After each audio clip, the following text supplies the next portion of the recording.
ஒரு சம்பவத்தை நான் உங்களுக்கு சொல்லிக் கொடுக்க போகிறேன். அது உண்மையில் நடந்த ஒரு சம்பவம். அந்த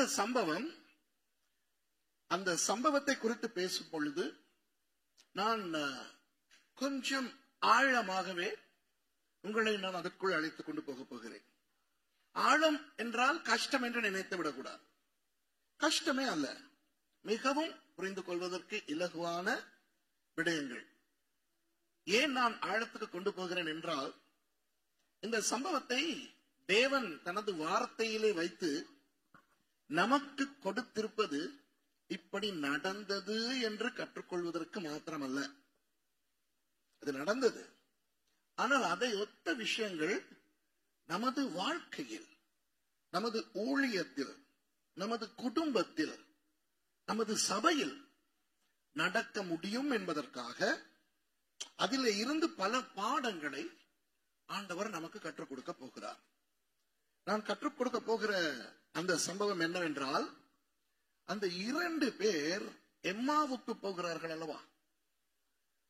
அந்த எம்மாவு சம்பவம், இயேசு உயிர் தெழுந்த அன்று 2 சீஷர்கள் எருசலேமில் இருந்து எம்மாவுக்கு போகிறார்கள்.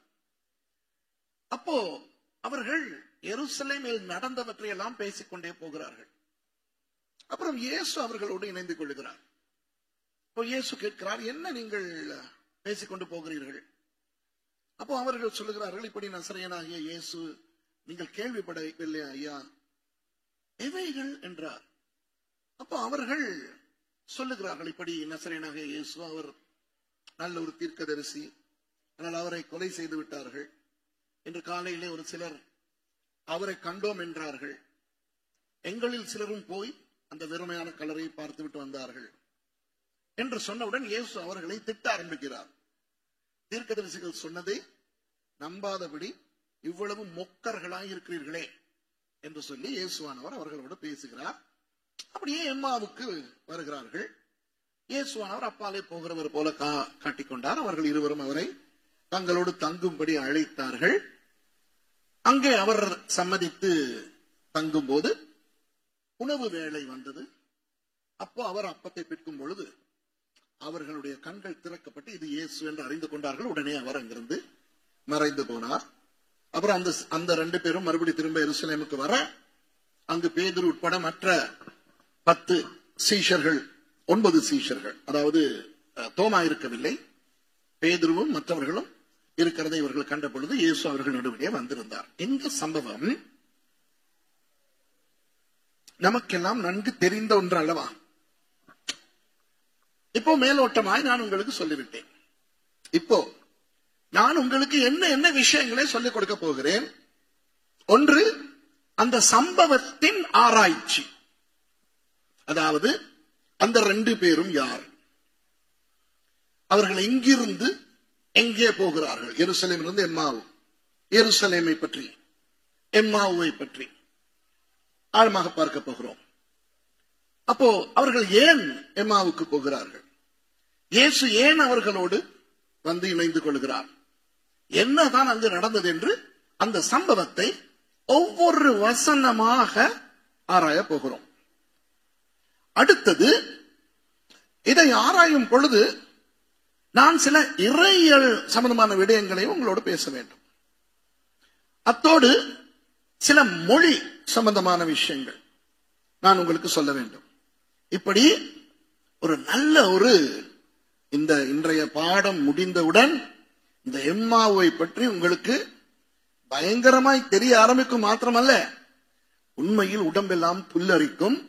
அத்தோடு அந்த சம்பவத்தை நமது வாழ்க்கையோடு ஒப்பிடும் நிலைகள் ஏற்படும். இதை வாசித்துக் கொண்டு போகும், படித்துக் கொண்டு போகும் பொழுது அப்போ ஒருவேளை சில பேர் மனம் திரும்ப வேண்டி வரலாம்.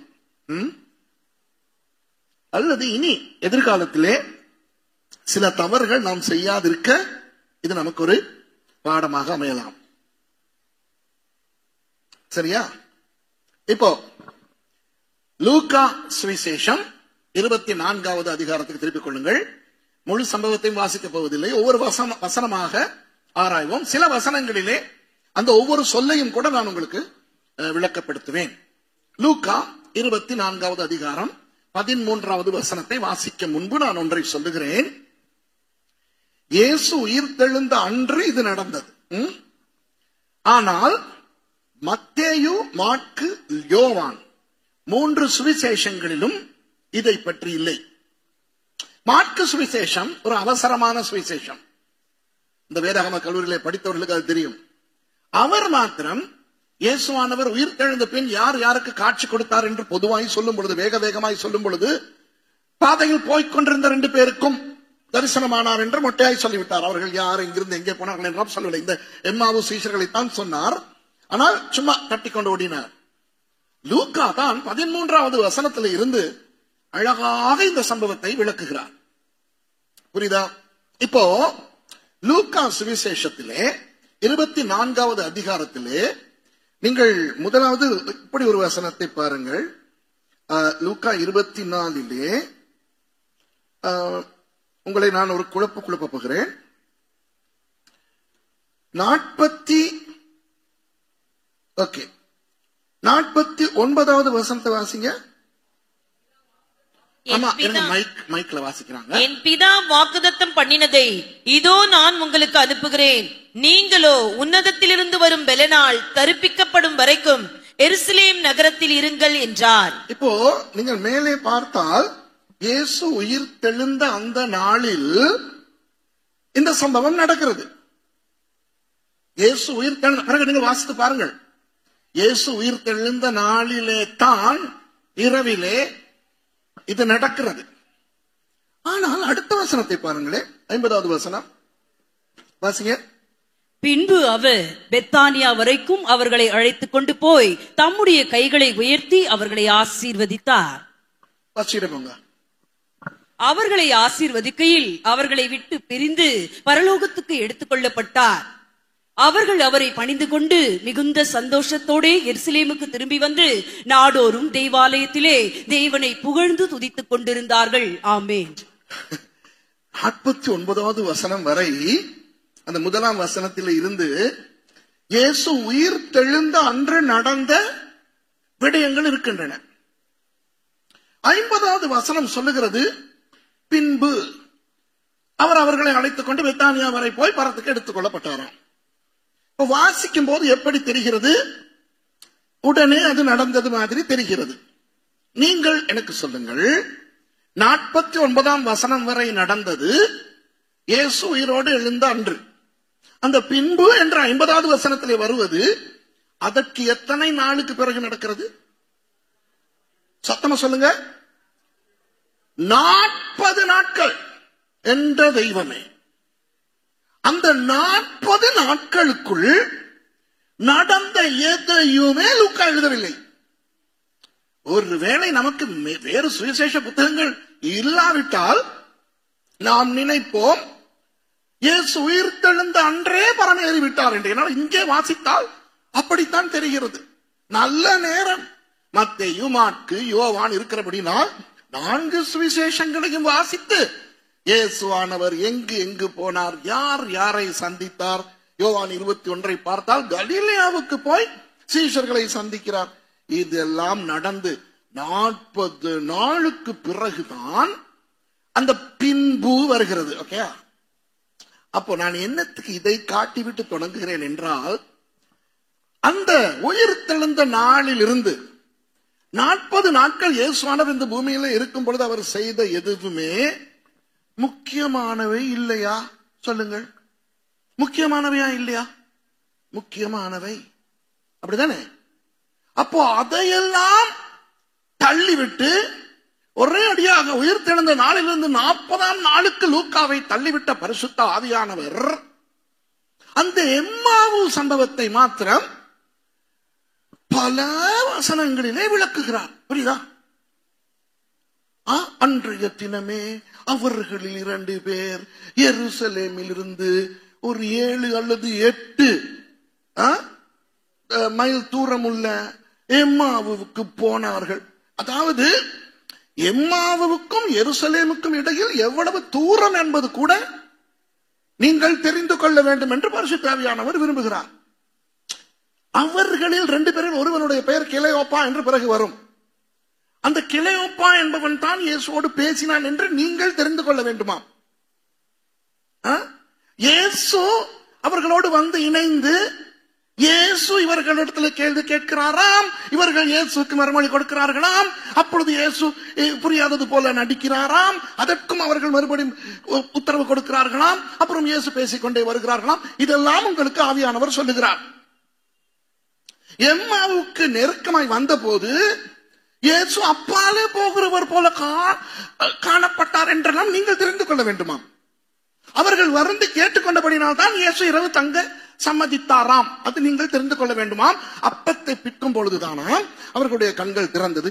இதையெல்லாம் நீங்கள் தெரிந்து கொள்ள வேண்டும் என்று எழுதின பரிசுத்த ஆவியானவர் அந்த 40 நாட்களும் நடந்த எதுவுமே உங்களுக்கு தெரிந்து கொள்ள தேவையில்லை லூக்கா மூலமாக என்று அவர் நினைப்பதென்றால் ஏதோ ஒரு பிரதானமான காரணத்துக்காகத்தானே அந்த எம்மாவு சம்பவத்தை அவ்வளவு விளக்கமாக சொல்லுகிறார். அப்போ உள்ளே போய் ஆராய வேண்டுமா இல்லையா? இப்ப புரிகிறதா உங்களுக்கு? அந்த 40 நாட்கள் நடந்த சம்பவங்களை விட அந்த எம்மாவு சம்பவம் அவ்வளவு முக்கியமா பரிசுத்த ஆவியானவருக்கு.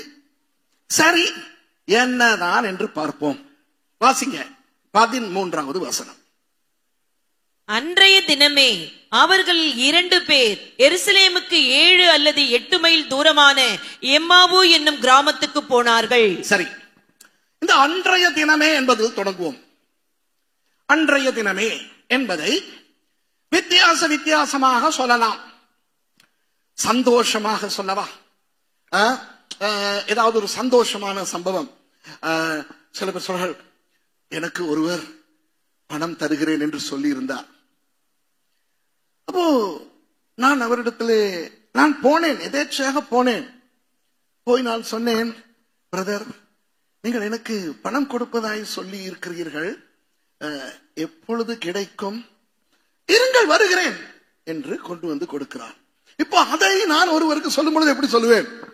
ஐயோ, நான் எதிர்பார்க்கவே இல்லை, அவர் பணம் தருகிறேன் என்று சொன்னார், அன்றைய தினமே கொடுத்து விட்டார். அது எப்படிப்பட்ட ஒரு அன்றைய தினம்? சந்தோஷமான அன்றைய தினம். கொஞ்சம் வேதனையான அன்றைய தினம். இப்போ நேற்று எனக்கு ரொம்ப நெருக்கமான ஒரு ஊழியக்காரர் கர்த்தருக்குள் நித்திரை அடைந்து விட்டார் இலங்கையிலே. அப்போ அதை குறித்து எனக்கு சொல்லுகிறவர்கள் சொன்னது, பாஸ்டர், அவருடைய பேர் பிரதர் ரூபன், சல்வேஷன் ஆமி ஒரு சகோதரன் இறந்து போனார். இப்போ இன்றைக்கு அடக்க ஆராதனை அங்கு. அவர்கள் என்ன சொன்னார்கள் என்றால், இவருக்கு சுகவீனமாய் வந்து வைத்தியசாலைக்கு கொண்டு போனார்கள், அன்றைய தினமே இறந்து விட்டார். இப்படி நீங்கள் கேள்விப்பட்டிருப்பீர்கள். அந்த அன்றைய தினமே ஒரு சந்தோஷமான அன்றைய தினமே அல்ல. ஐயோ, ஹாஸ்பிட்டல் கொண்டு போனோம், அன்னைக்கே இறந்துட்டார், அப்ப அவருக்குள்ள இந்த வியாதி இருந்திருக்குது. அப்ப அது வந்து ஒரு கவலையான, ஒரு எதிர்பாராத அன்றைய தினமே. வேறு இப்படி நிறைய அன்றைய தினமேக்கள் இருக்கிறது. அதிலே ஏமாற்றமான ஒரு அன்றைய தினமே இருக்கிறது, தெரியுமா? இப்ப நேற்று வரை பைபிள் காலேஜ் படித்தவர்கள் கையை தூக்குங்கள், பயப்படாதீர்கள், நான் உங்களிடத்தில் கேள்வி கேட்க போவதில்லை, கையை தூக்குங்க. இப்போ ஒரு சிம்பிள் கேள்வி, பதில் சொல்லாதீங்க. நேற்று எக்ஸாம் நடந்தது. யாராவது 20க்கு 20 எடுத்தவர்கள் உண்டா? இந்த கை தூக்கினவர்கள் 19 மார்க்ஸ் தெரியாது இல்ல, மார்க்ஸ் இன்னும் தெரியாது. ஓகே, இப்போ இந்த கையை தூக்கின உங்கள் யாரையாவது பார்த்து பவுலின் நிருபங்கள் எத்தனை என்று நான் இப்போ கேட்கிறேன் என்று வையுங்கள். அப்ப 20 இல்லனா 10 இல்ல, அது 14. சரி, இப்ப உங்ககிட்ட நான் கேட்கும் போது நீங்க 20 நான் என்ன சொல்லுவேன்? நேற்றுதான் படித்து முடித்தீர்கள், இன்றைக்கு கேட்கிற போது இன்றைக்கே மறந்து விட்டீர்கள் என்றால் அது ஒரு ஏமாற்றமான அன்றைய தினமேயா இல்லையா? யோசிங்க பார்க்கலாம். அதாவது இன்னும் கொஞ்சம் நாட்களுக்கு பிறகு உங்களிடத்துல பவுலின் நிருபங்கள் எத்தனை என்று நீங்கள் மேலே கீழே பேந்த முழித்தால் மன்னிப்பு உண்டு. ஏன்? அது என்றோ படித்தது, எல்லாவற்றையும் ஞாபகத்தில் வைத்துக் கொள்ள முடியுமா? ஆனால் படித்து பரீட்சை எழுதின மறுநாளே மறந்தால் அது சரியில்லைல்ல. ஒரு முறை இலங்கையிலே ஒரு சரித்திர விஷயம் ஒன்று நடந்தது. இலங்கையிலேயே முதல் தடவையாக 70 பேர் ஒரே நேரத்திலே ஞானஸ்நானம் எடுக்கிறார்கள். அந்த ஞானஸ்நானத்தை கொடுக்கிறது நான். ஒரு பெரிய பெருமை எனக்கு அந்த நேரம். அப்போ அவர்களுக்கு ஞானஸ்நானம் கொடுத்து விட்டு அன்று இரவு ரயில் எடுத்து தூர ஒரு இடத்துக்கு அந்த இரவு ரயிலிலே போக வேண்டும். அப்போ அந்த ரயில் முழுக்க மக்களால் நிறைந்திருந்தது. அப்போ அந்த உணவு வண்டி இருக்கிறதே ரயிலிலே, அந்த உணவு வண்டியிலே கதவில் நான் போய் அமர்ந்து கொண்டேன். அமர்ந்து கொண்டு இப்போ ட்ரெயின் போகும்போது பின்னாலே எவனோ ஒருவன் சிகரெட் குடிக்கிற அந்த புகை என் மூக்குக்கு வந்தது. அது இலங்கையிலே புகையிரதத்திலே ரயிலிலே சிகரெட் குடிக்க கூடாது. யாரடா இவன் சிகரெட் குடிக்கிறான் என்று திரும்பி பார்த்தால் அன்று காலை நான் ஞானஸ்தானம் கொடுத்த ஒருவன். எப்படி இருந்திருக்கும் எனக்கு. இவர் 70 பேருக்கு இவர் ஞானஸ்தானம் கொடுத்த சந்தோஷத்துல பெருமையில இவர் போகிறார். இப்ப நான் ஒரு வீட்டுக்கு போகிறேன். நான் என்ன கற்பனை பண்ணி கொண்டு போகிறேன் என்றால், காலையில அங்கு போய் சேர்ந்தது முதல் வேலையாக நேற்று அந்த 70 பேர் ஞானஸ்நானம் எடுத்ததை சொல்ல வேண்டும். இது 1988 நடக்கிறது. அந்த காலத்திலே போன் கிடையாது, பேஸ்புக் கிடையாது. ஆகவே இதெல்லாம் ஆதாரங்களில் வாயாலே தான் சொல்ல வேண்டும். அப்ப எப்படி அவர்களுக்கு சொல்லுவது? அவர்கள் நம்புவார்களா இல்லையா? நம்பாவிட்டாலும் பரவாயில்லை, நடந்த உண்மையைத்தானே சொல்ல போகிறேன். அவ்வளவும் பொசுக் என்று போய்விட்டது எனக்கு. அப்ப என்னுடைய நினைவு என்னவென்றால், அன்றைய தினமே இவன் சிகரெட் குடித்துக் கொண்டு வருவது நியாயமா? சரியோ, பல வருடங்களுக்கு பிறகு பின்வாங்கி போனால் அப்பவும் கூடாது. இருந்தாலும் ஒரு மன்னிப்பு உண்டு. காலையிலே அல்லேலூயா ஸ்தோத்திரம் என்று ஞானஸ்நானம் எடுத்துவிட்டு இரவு அவன் சிகரெட் ஊதி கொண்டு போகிறான். நான் இந்த பக்கம் திரும்பி விட்டேன். நான் அவனுக்கு என் முகத்தை காட்டவில்லை. கடைசி வரை அவனுக்கு தெரியாது. அவனுக்கு ஞானஸ்நானம் கொடுத்த அந்த ஊழியக்காரன் என் பாதத்தண்டை அமர்ந்து வருகிறார் என்று. அதுபோல இப்போ யாராவது நம்முடைய வீடுகளிலே யாராவது இறந்து விட்டால் உடனே ஏதும் பெரிய சந்தோஷமான வைபவங்களை வைக்க மாட்டோம், அப்படித்தானே? இப்போ யாராவது ஒரு குடும்ப அங்கத்தவர் நேற்று அடக்கம் செய்யப்பட்டு இன்றைக்கு கல்யாணம் நடத்தினால் என்ன சொல்வார்கள்? என்ன மனுஷங்க, இப்படி இவ்வளவு சீக்கிரமாவா செய்வாங்க? இப்போ இந்த அன்றைய தினமே அந்த அன்றைய தினமே, புரியுதா? ஒரு ஏமாற்றமான, கவலையான, வேதனையான அன்றைய தினமே. ஏனென்றால் எருசலேமிலே என்ன நடந்திருக்கிறது? இயேசு உயிரோடு எழுந்து விட்டார். அப்போ எவனாவது தூர இடத்தில் இருந்து ஏதோ ஒரு விதத்தில் இதை கேள்விப்பட்டால் அவன் அந்த தூர இடத்தில் இருந்து எருசலேமுக்கு வருவான். ஆமாவா இல்லையா? இப்போ நீங்கள் எம்மாவிலே அல்லது யோப்பாவிலே எங்காவது இருக்கிறீர்கள், அந்த காலத்திலே ஏதோ ஒரு விதத்தில் ஒரு புறா வருகிறது, புறாவின் காலிலே ஒரு பேப்பர் இருக்கிறது.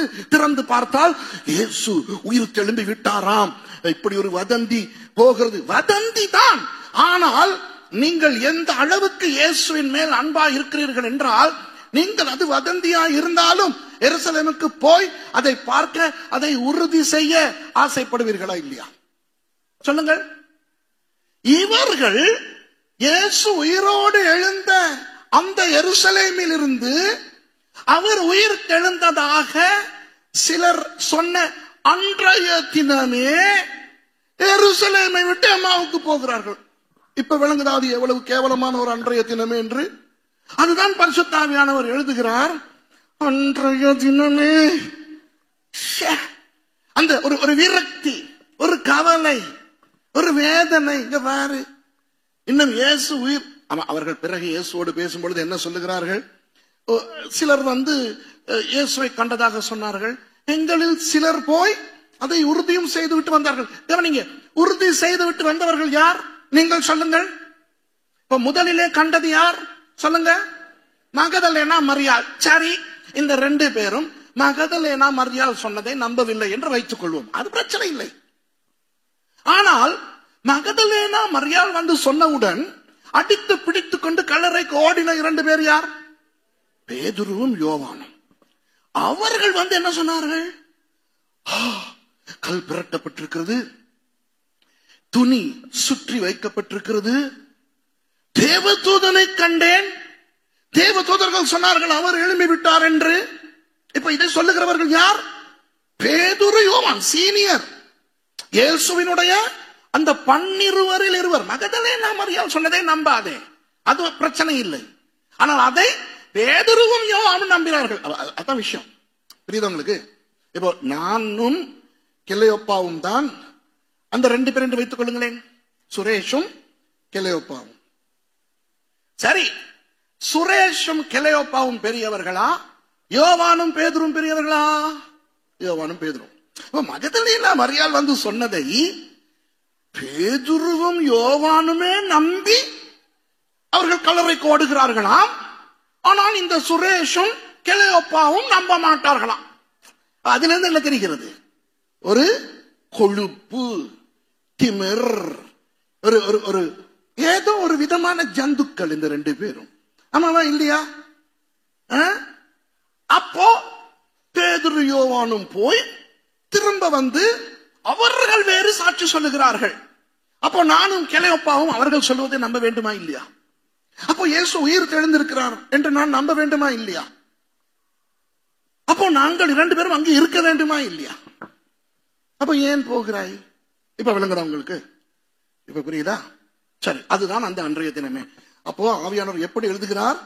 அன்றைய தினமே.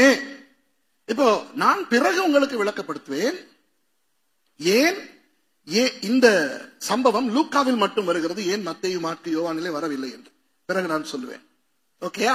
சரி, அன்றைய தினமே அவர்களில் 2 பேர், சும்மா 2 பேர் அல்ல, அவர்களில் 2 பேர். அப்போ அவர்களில் 2 பேர் என்றால் 13ஆம் வசனத்துக்கு மேலே சொல்லப்பட்ட விடயங்களை நாம் பார்த்து கண்டுபிடிக்க வேண்டும், யார் அந்த அவர்கள் என்று. இப்ப 1ஆம் வசனத்திலிருந்து 12ஆம் வசனம் வரை சம்பந்தப்பட்டவர்கள் யார் யார்? மகதலேனா மரியாள், அப்புறம் அவரோடு இருந்த அந்த மற்ற பெண்கள், அப்புறம் இயேசுவினுடைய சீஷர்கள். ஆமாவா இல்லையா? இயேசுவினுடைய சீஷர்கள். அப்போ இந்த 2 பேரும் அவர்களில் 2 பேர் என்றால் அவர்கள் இயேசுவின் சீஷர்களில் 2 பேர். இப்போ இயேசுவின் சீஷர்கள் பல வகுப்புகளாக பிரிந்திருந்தார்கள். முதலாவது, இயேசுவோடு கூட மிகவும் நெருக்கமாக, இயேசு எங்கு போனாலும் அவரோடு போய்கொண்டு, எங்கிருந்தாலும் இயேசுவோடு பேசிக்கொண்டு அப்படி இருந்தவர்கள் 3 பேர். பேதுரு, யாக்கோபு, யோவான். அந்த அளவு இல்லாவிட்டாலும் 24 மணி நேரமும் இயேசுவோடையே இருந்து, அவரோடையே உறங்கி எழுந்து உண்டு போய் வந்து இருந்த மேலும் 9 சீஷர்கள் இருந்தார்கள். மொத்தம் அந்த 3ம் இந்த 9ம் சேர்த்தால் 12 சீஷர்கள். அந்த 12 இயேசுவோடு 24 மணி நேரமும் இருந்தவர்கள். ஆனால் அவர்கள் மட்டும் அவருடைய சீஷர்கள் அல்ல. வேறு சில சீஷர்கள் பிராந்திய ரீதியான சீஷர்களாய் இருந்தார்கள். இப்போ இயேசுவானவர் கப்பர்நகூமிலே ஊழியம் செய்யும் பொழுது அங்கு குறிப்பிட்ட சில சீஷர்கள் இயேசு அங்கு வந்துவிட்டால் தங்கள் வேலைகளை எல்லாம் விட்டுவிட்டு இயேசுக்கு கூட்டங்களை ஆயத்தம் பண்ணி, அவருக்கு உணவுகளை எல்லாம் ஆயத்தம் பண்ணி அவர்கள் வேலையெல்லாம் செய்வார்கள். எருசலேம் வரை போக மாட்டார்கள்.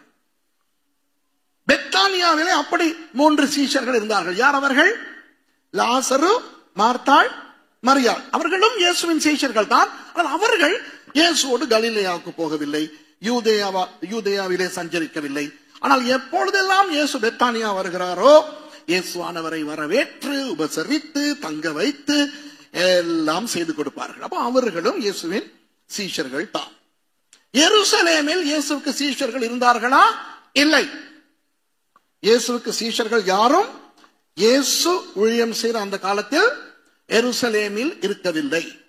எருசலேமுக்கு மிக அண்மையில் இருந்த சீஷர்கள் என்றால் ஒலிவ மலையின் அப்பால் இருக்கிற பெத்தானியாவை சேர்ந்த அந்த லாசரு, மார்த்தாள், மரியாள் மாத்திரமே.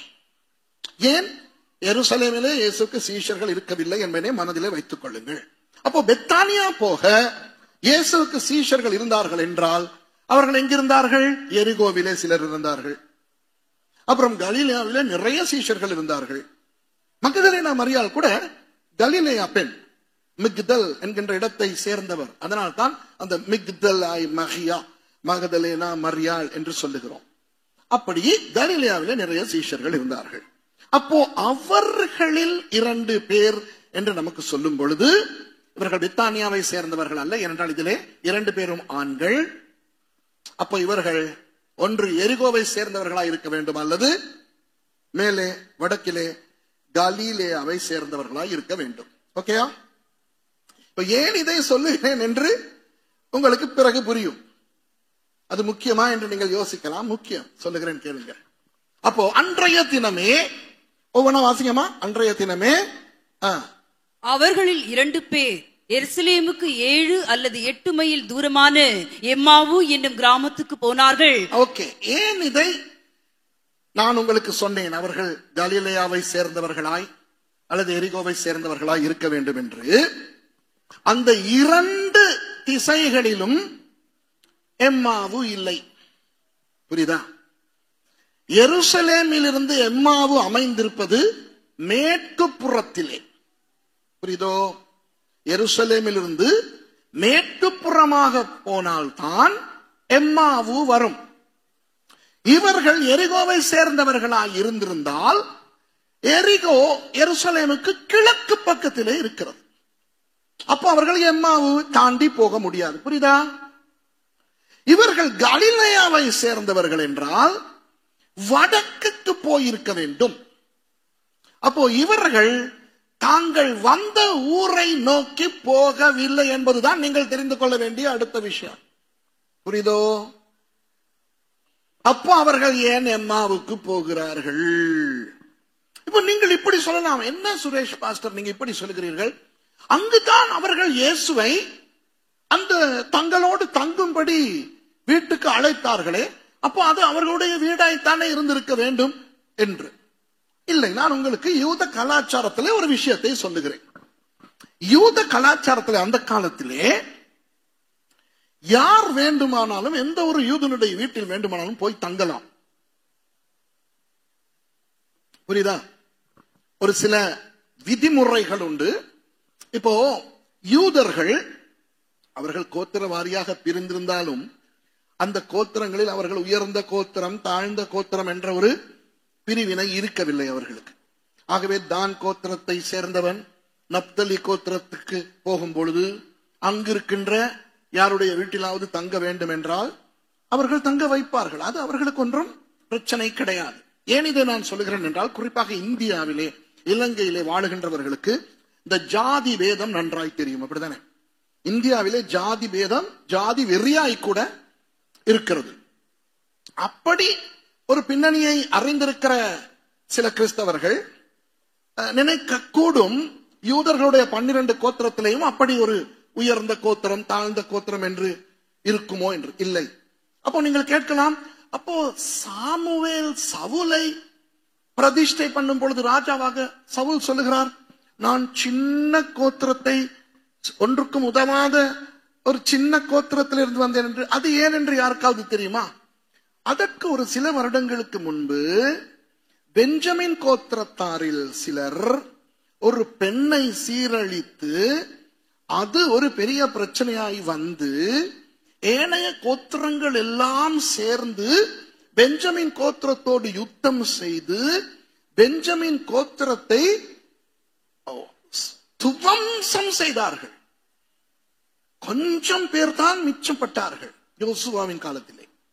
அப்புறம் அந்த அவர்கள் பெஞ்சமின் கோத்திரத்தாரை மன்னித்து மறுபடி ஏற்றுக்கொண்டாலும் அந்த பெஞ்சமின் கோத்திரத்தாருக்கு, ஐயோ எங்களுடைய கோத்திரம் மற்ற 11 கோத்திரங்களுக்கும் விரோதமாய் செயல்பட்டு கேவலமான வேலையை செய்து வந்தோமே என்ற ஒரு தாழ்வு மனப்பான்மை இருந்து கொண்டே இருந்தது தாவீதின் காலம் வரைக்கும். புரியுதா? மற்றபடி ஏற்றத்தாழ்வு கிடையாது. அதனால் தான் சாமுவேல் சவுலை இஸ்ரவேலின் ராஜாவாக பிரதிஷ்டை பண்ணும் பொழுது சவுல் சொல்லுகிறான், நான் பெஞ்சமின் கோத்திரத்தான், என் கோத்திரத்திலே இருக்கிற ஒரு ஆள் சமஸ்த இஸ்ரவேலையும் ஆளக்கூடிய ஒரு ராஜாவாய் வர முடியுமோ என்று கேட்கிறார். உங்களுக்கு புரிகிறதா? மற்றபடி கோத்திரங்கள் 12 ஏற்ற தாழ்வுகள் இருக்கவே இல்லை. அப்போ யாராவது ஒருவரோ இருவரோ இரவு நேரமாகி ஒரு வீட்டிலே தங்க வேண்டும் என்றால் போய் இங்கே தங்கலாமா என்று கேட்க வேண்டியது மட்டும்தான். அவர்கள் தங்க வைப்பார்கள். ஆனால் ஒரு விதிமுறை என்னவென்றால், அந்த வீட்டின் தலைவர் அன்று அங்கு இருந்தாக வேண்டும். இப்ப என் வீட்டுக்கு வந்து யாராவது தங்க கேட்டால் நான் இருந்தால் தான் அவர்கள் தங்க முடியும். நான் இல்லை, என் மனைவி, என் மகள் இவர்கள் தான் இருக்கிறார்கள் என்றால் அவர்கள் சொல்லுவார்கள் வந்தவர்களுக்கு, மன்னிக்க வேண்டும், இன்றைக்கு இந்த வீட்டின் தலைவர் இல்லை, பக்கத்து வீட்டுக்கு போங்கள் என்று. அப்போ அவர்கள் பக்கத்து வீட்டிலே போய் கேட்பார்கள். எந்த வீட்டிலே வீட்டின் தலைவர் இருக்கிறாரோ அவர்கள் தங்க வைப்பார்கள். அந்த காலத்தில் அவர்களுக்கு பயம், அச்சம் அதெல்லாம் ஒன்றும் கிடையாது. புரியுதா? அப்படி தங்க வைப்பார்கள். அப்படி தங்க வைத்தால் உணவும் கொடுப்பார்கள். அப்போ அந்த கால்களுக்கு தண்ணீர் வார்த்து, கைகளுக்கு தண்ணீர் வார்த்து, உணவு கொடுத்து உபசரித்து தங்க வைத்து அனுப்புவது யூத கலாச்சாரத்திலே உண்டு. புரிகிறதோ? அப்போ இப்போ நான் பிறகு இன்னும் விளக்கப்படுத்துகிறேன். அந்த 2 சீஷர்களும் இயேசுவை வருந்தி கேட்டுக்கொண்டு இவர்கள் போய் ஏதோ ஒரு வீட்டிலே தங்குகிறார்கள் அல்லவா? அப்போ இப்போ உங்களுக்கு தெரியும் அது அந்த சீஷர்களுடைய வீடு அல்ல என்று. ஓகே, யாருடைய வீட்டிலோ தங்குகிறார்கள். அப்போ அந்த யாருடைய வீட்டிலோ அந்த வீட்டின் தலைவர் இருந்திருக்க வேண்டுமா இல்லையா? இருந்திருக்க வேண்டும். மனதில் வைத்துக் கொள்ளுங்கள். அந்த இடத்துக்கு வரும் பொழுது ஏன் இதை சொன்னேன் என்று உங்களுக்கு நான் சொல்லுவேன். இப்போ ஒரு கேள்வி, போர் அடிக்குதா, இன்ட்ரெஸ்டா இருக்கா? சில பேர் இப்படி இப்படிங்கிறாங்க. ஆமாவும் இல்லை, இல்லையும் இல்லை. சரி, இப்போ அன்றைய தினமே அவர்களில் 2 பேர். இந்த அவர்களில் 2 பேர் என்பதிலே நான் உங்களுக்கு சொன்னேன் இயேசுவின் சீஷர்கள் தான் இவர்கள் என்று. வேத ஆராய்ச்சியாளர்கள் சிலர் கண்டுபிடித்திருக்கிறார்கள் அந்த 2 பேரும் எந்த குழுவை சேர்ந்தவர்களாய் இருக்கலாம் என்று. ஞாபகம் இருக்கிறதா? இதே லூக்கா சுவிசேஷத்திலே 10ஆம் அதிகாரத்திலே, திருப்ப வேண்டாம், அவர் வேறு 70 பேரை தெரிவு செய்து 2 பேராக அனுப்புகிறார். அந்த 70 பேரில் 2 பேராய் இவர்கள் இருக்கலாம் என்று சொல்லுகிறார்கள். நானும் அதை ஏற்றுக்கொள்ளுகிறேன். ஏனென்றால் அந்த 70 பேரும் கூட இயேசுவின் சீஷர்கள் தான். சரி, இப்போ விஷயத்துக்கு வருவோம். இந்த 2 பேரும் செய்தது சரியா? சொல்லுங்க. இல்லை. அவர்கள் என்ன செய்திருக்க வேண்டும்? எருசலேமிலே இருந்திருக்க வேண்டும். சரி, இப்போ நாம் இப்படி நினைத்தால் எருசலேமிலே இவர்களுக்கு ஆபத்து என்றபடியினால் பயந்து போகிறார்களோ? ஹலோ, இவர்கள் பயந்து போவதென்றால் கடந்த வியாழக்கிழமை போயிருக்க வேண்டும். கடந்த வியாழக்கிழமை இயேசு கைதானார். எவ்வளவு தைரியத்தோடு இருந்திருந்தாலும் இயேசுவை கைது செய்ய வந்த கூட்டம், அவரை கைது செய்த விதம், அவரை காய்பாவின் அரண்மனைக்கு இழுத்து கொண்டு போன விதம், இவற்றை பார்த்து இந்த 2 பேருக்கும் ஆவி ஆத்துமா சரணம் இடம் மாறி போச்சுடா, நம்ம ரபியை பிடிச்சிட்டாங்க, அடுத்து நம்ம மேல கைய வைப்பாங்க என்று இவர்கள் இரவோடு இரவாக கலிலேயாவுக்கோ எரிகோவுக்கோ ஓடி இருக்க வேண்டும். சரி சரி, என்னதான் நடக்கிறது என்று பார்ப்போமே என்று கூட்டத்தோடு கூட்டமாக கலந்து அவர்கள் ஒளிந்திருந்தால் மறுநாள் நடந்ததை பார்த்து ஓடியே போயிருக்க வேண்டும். ஏன்? வெள்ளிக்கிழமை என்ன நடந்தது? இயேசுவை சிலுவையில் அறைந்து இயேசு மரித்தே விட்டார். சரி, வியாழக்கிழமையாவது அவர் உயிரோடு இருக்கிறார், என்ன நடக்கலாம் என்று பார்ப்போம். ஆனால் வெள்ளிக்கிழமை அவர் மரித்து விட்டார். அப்போ ஓடி இருக்க வேண்டும். ஆமாவா இல்லையா? சோ இவர்கள் வியாழக்கிழமை ஓட மாட்டார்களாம். இயேசு சிலுவையில் அறையப்பட்ட அவர் மரித்த வெள்ளிக்கிழமை ஓட மாட்டார்களாம். சனிக்கிழமை ஓட முடியாது, ஓய்வு நாள் அவர்கள் யூதர்கள். ஞாயிற்றுக்கிழமை நல்ல செய்தி வருகிறது. அது உண்மையோ பொய்யோ இனிமையான செய்தியா இல்லையா?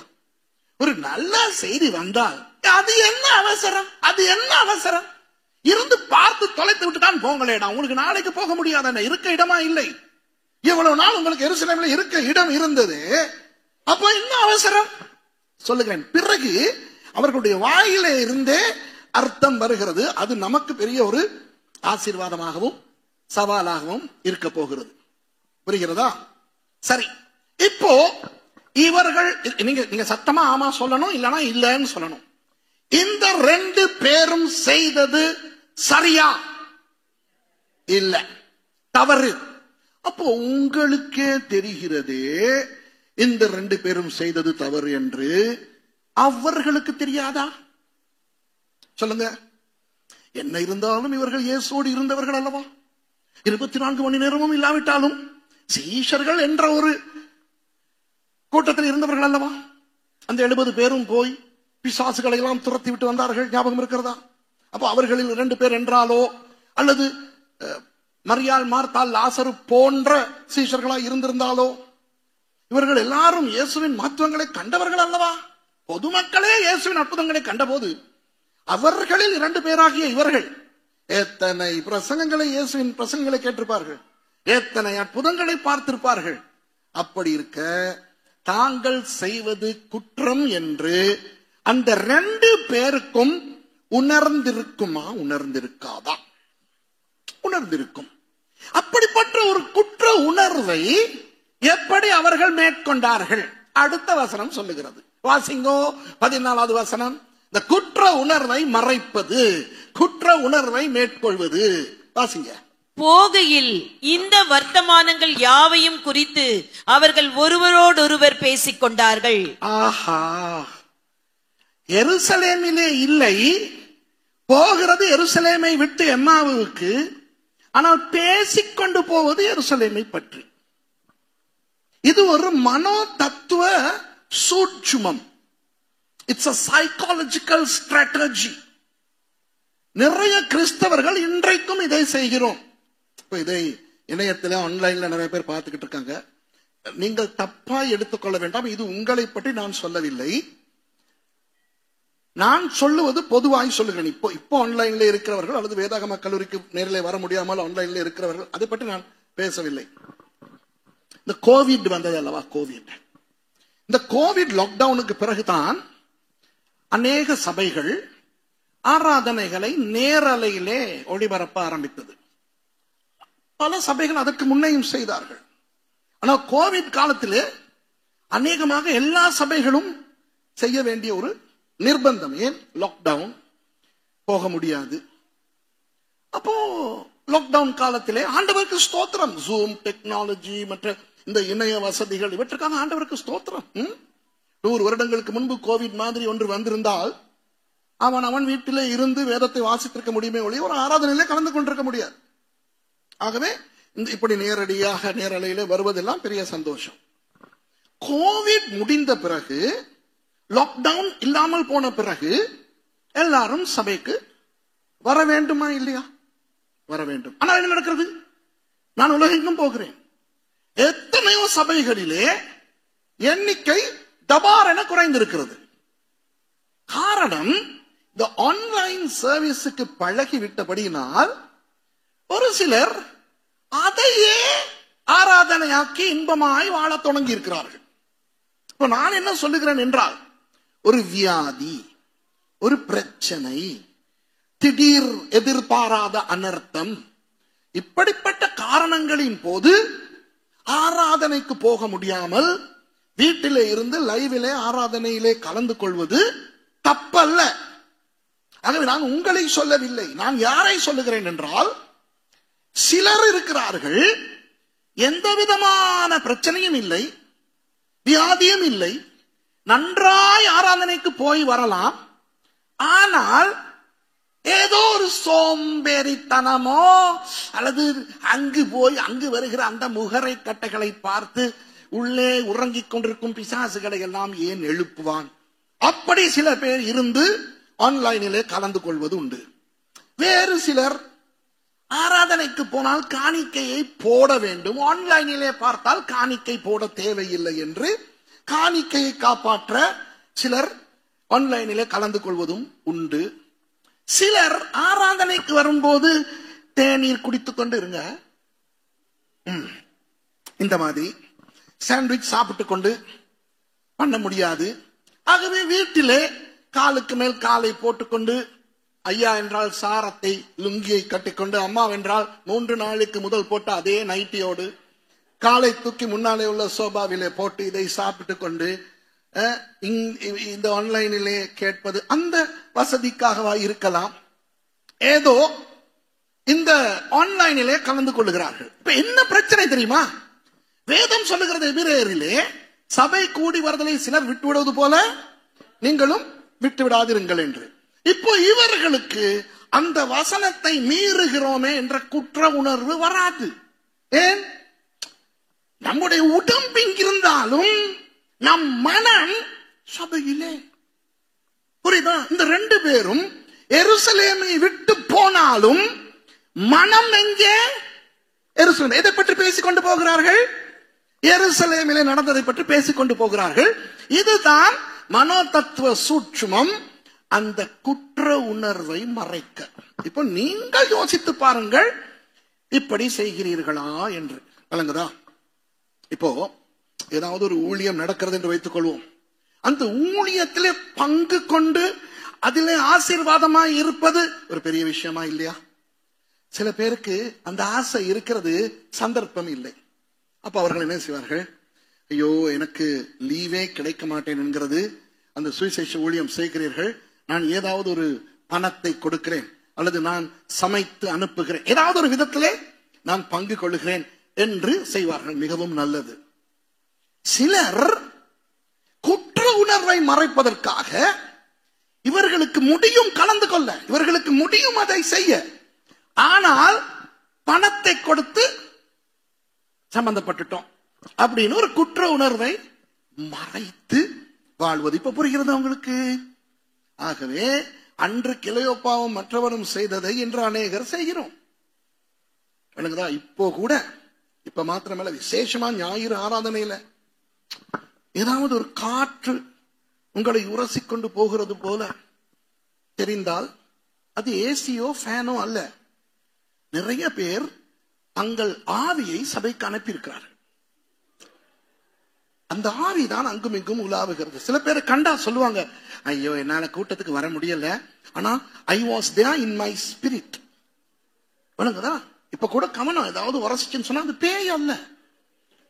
அந்த அவர் சுப்பிரமணி பிரதர், அவருடைய ஆவியை அனுப்பிட்டு அவர் அங்க வீட்டுல உட்கார்ந்து இருக்காரு. பாவம், காமாட்சி அது விட்டு ஆவியை அனுப்பி இருக்குது. உங்களுக்கு விளங்குதா?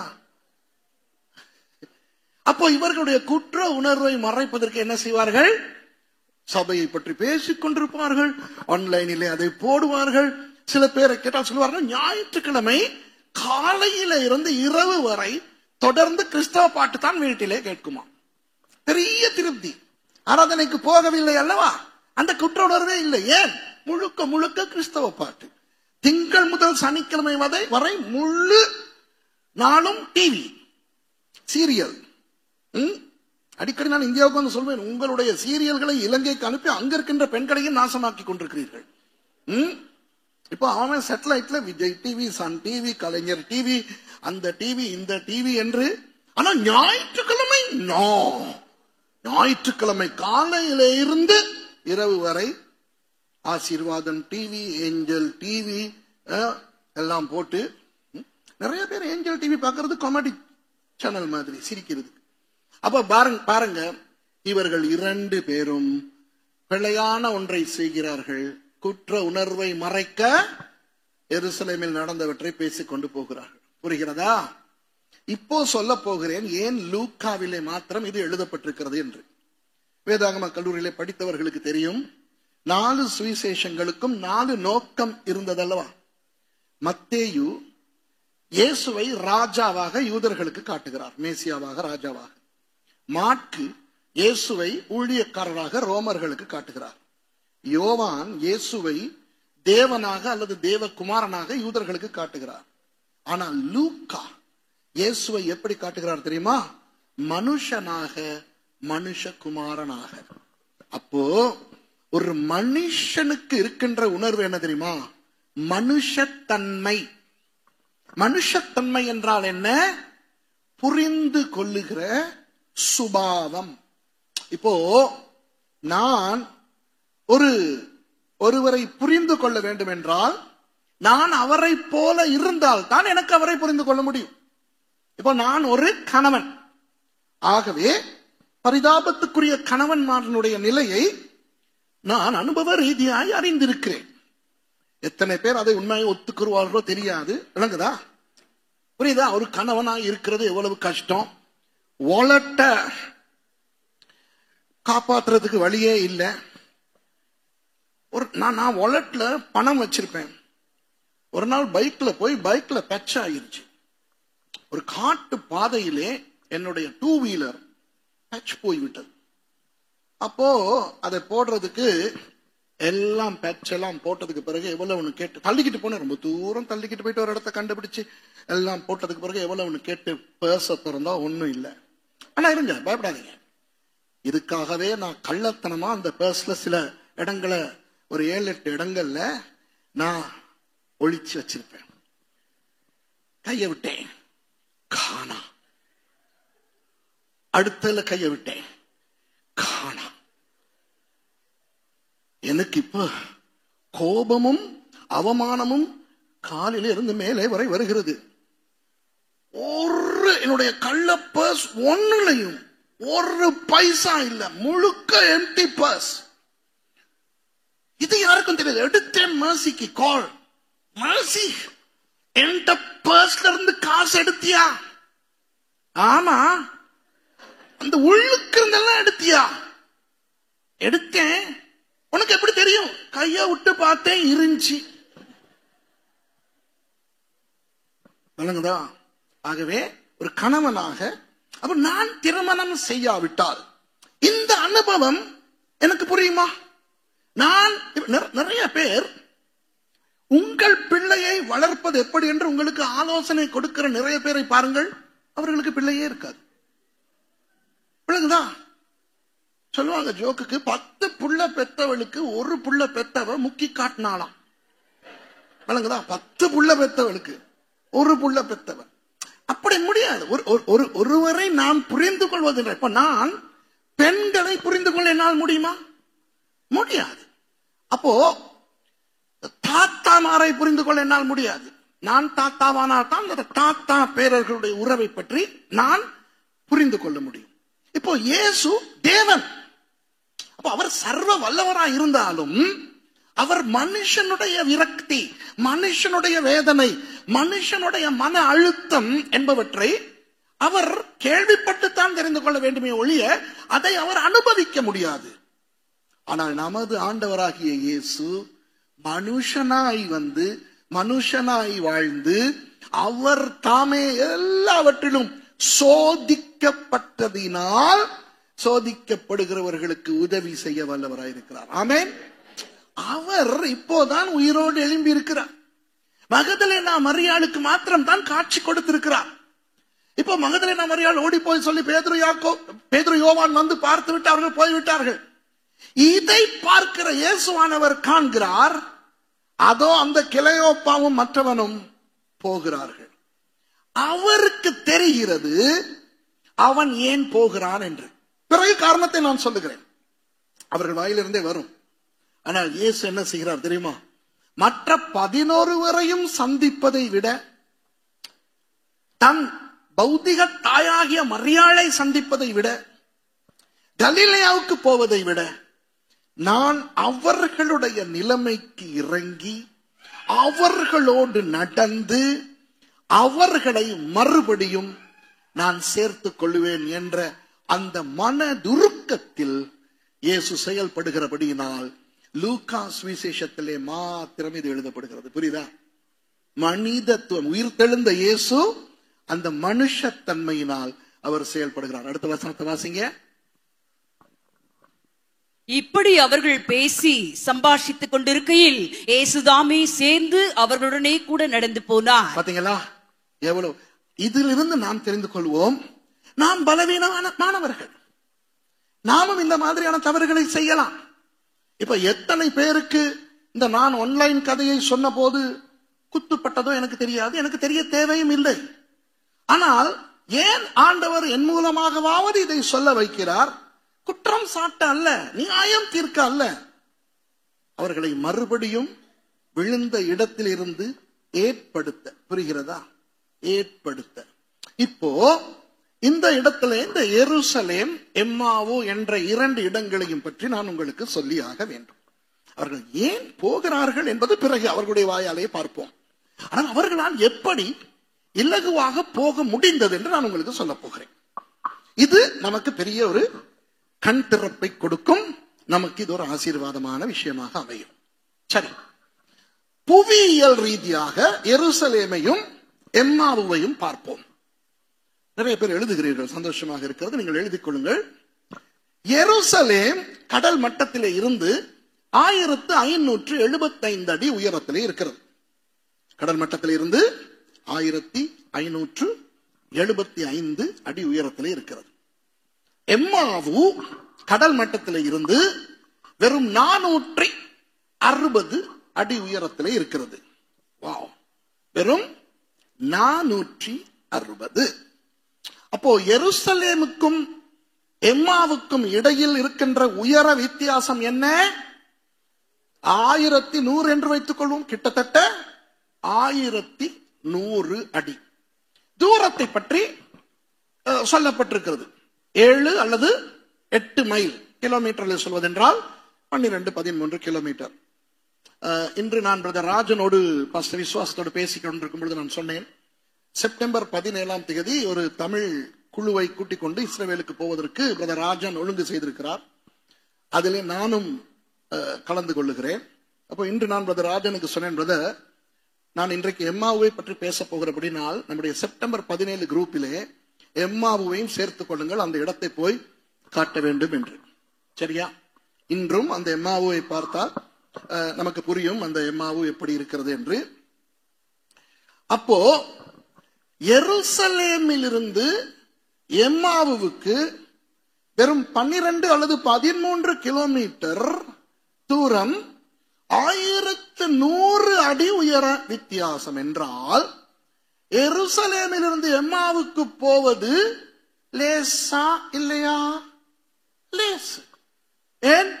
எவ்வளவு களைப்பா இருந்தாலும் அப்படியே டகடகடகடகடன்னு கீழே நடந்து போய்கொண்டே இருக்கலாம். கவனிங்கள், எம்மாவுவிலிருந்து எருசலேமுக்கு போவது என்பது கஷ்டம். அது செய்யத்தான் வேண்டும். அந்த காலத்தில் எல்லாம் நடந்தார்கள். ஆனால் 1100 அடியை ஏறுவது என்பது கொஞ்சம் கஷ்டம். அப்போ எருசலேம் என்பது என்ன? அவர்கள் இருக்க வேண்டிய இடம். எம்மாவு என்பது என்ன? அவர்கள் இருக்க விரும்பும் இடம். புரியுதா? எருசலேம் அவர்கள் இருக்க வேண்டிய இடம், எம்மாவு அவர்கள் இருக்க விரும்பும் இடம். அப்போ இருக்க வேண்டிய இடத்திலே இருந்து இருக்க விரும்பும் இடத்துக்கு போவது மிகவும் லேசு. ஏன்? சறுக்கிக் கொண்டே போகலாம், நடக்கும் போதே நியூட்ரல் போட்டுக்கொண்டு போகலாம், ஒரு பிரச்சனையும் இல்லை. அப்ப நீங்கள் யோசிக்கலாம், அது ஏன் பாஸ்டர் இருக்க விரும்பும் இடம்? ஆஹா, அப்போ எம்மாவுவை பற்றி நீங்கள் தெரிந்து கொள்ள வேண்டும். எம்மாவு என்கின்ற அந்த இடத்தின் பெயரே என்ன தெரியுமா? வெந்நீர் ஊற்று. வெந்நீர் ஊற்று, ஹாட் ஸ்பிரிங்ஸ். வெந்நீர் ஊற்று என்றால் அது இன்பமான ஒரு இடம். எனக்கு உண்மையாக தெரியாது இந்தியாவிலே எங்கெங்கே வெந்நீர் ஊற்று இருக்கிறது என்று எனக்கு தெரியாது. சென்னைக்கு பக்கத்திலே தமிழ்நாட்டில் எங்காவது வெந்நீர் ஊற்று இருக்குதா?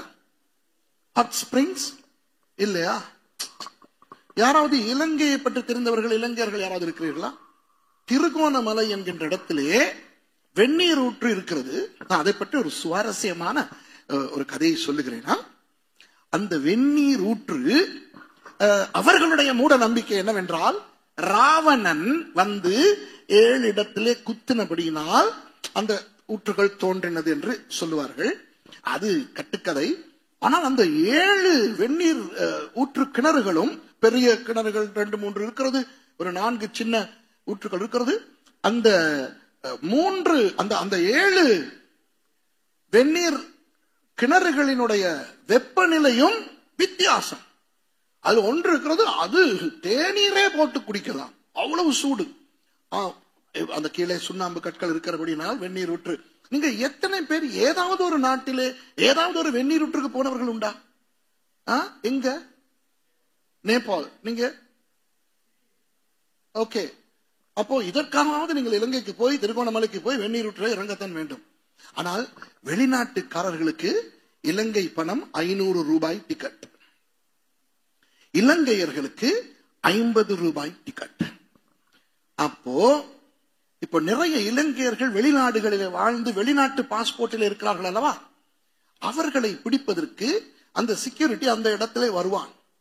அப்போ குளித்துக் கொண்டிருக்கிற 50 ரூபாய் டிக்கெட் வாங்கி உள்ளே வந்து குளித்துக் கொண்டிருக்கும் பொழுது, oh this water is very hot,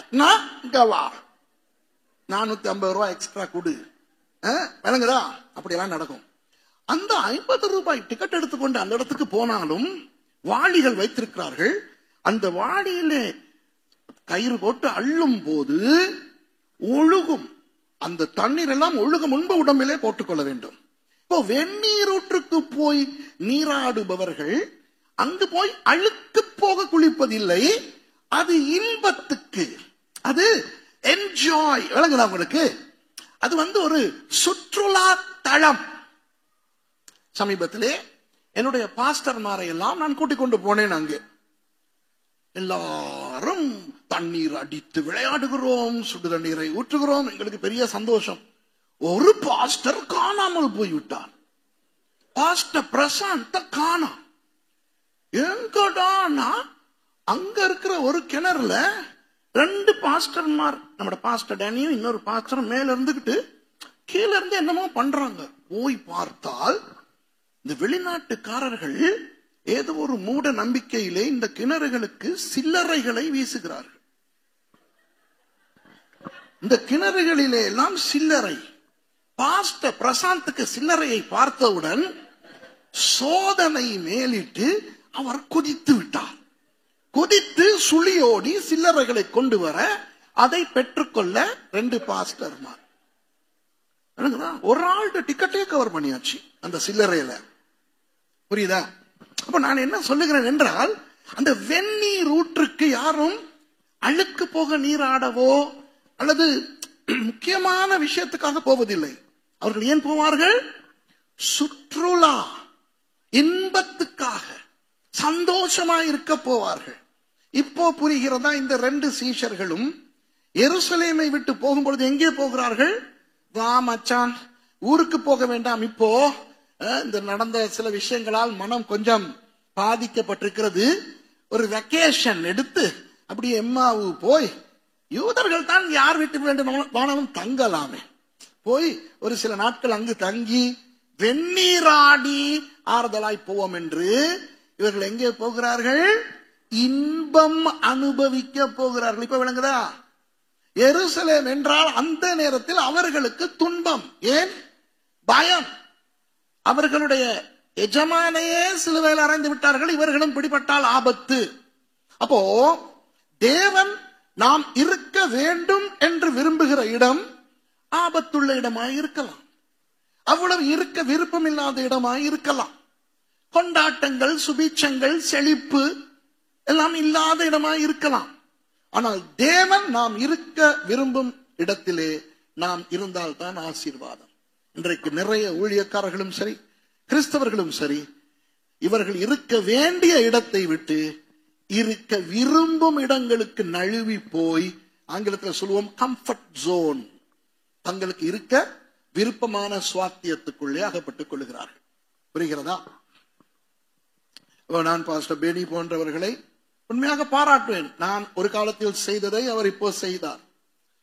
நான் மேற்கத்திய நாடுகளிலே படித்து அங்கு எனக்கு சபைகள் கொடுக்கப்பட்டன. ரோமிலே சபை, லண்டனிலே சபை, டல்சா ஒக்லஹோமாவிலே சபை கொடுக்கப்பட்டது எனக்கு.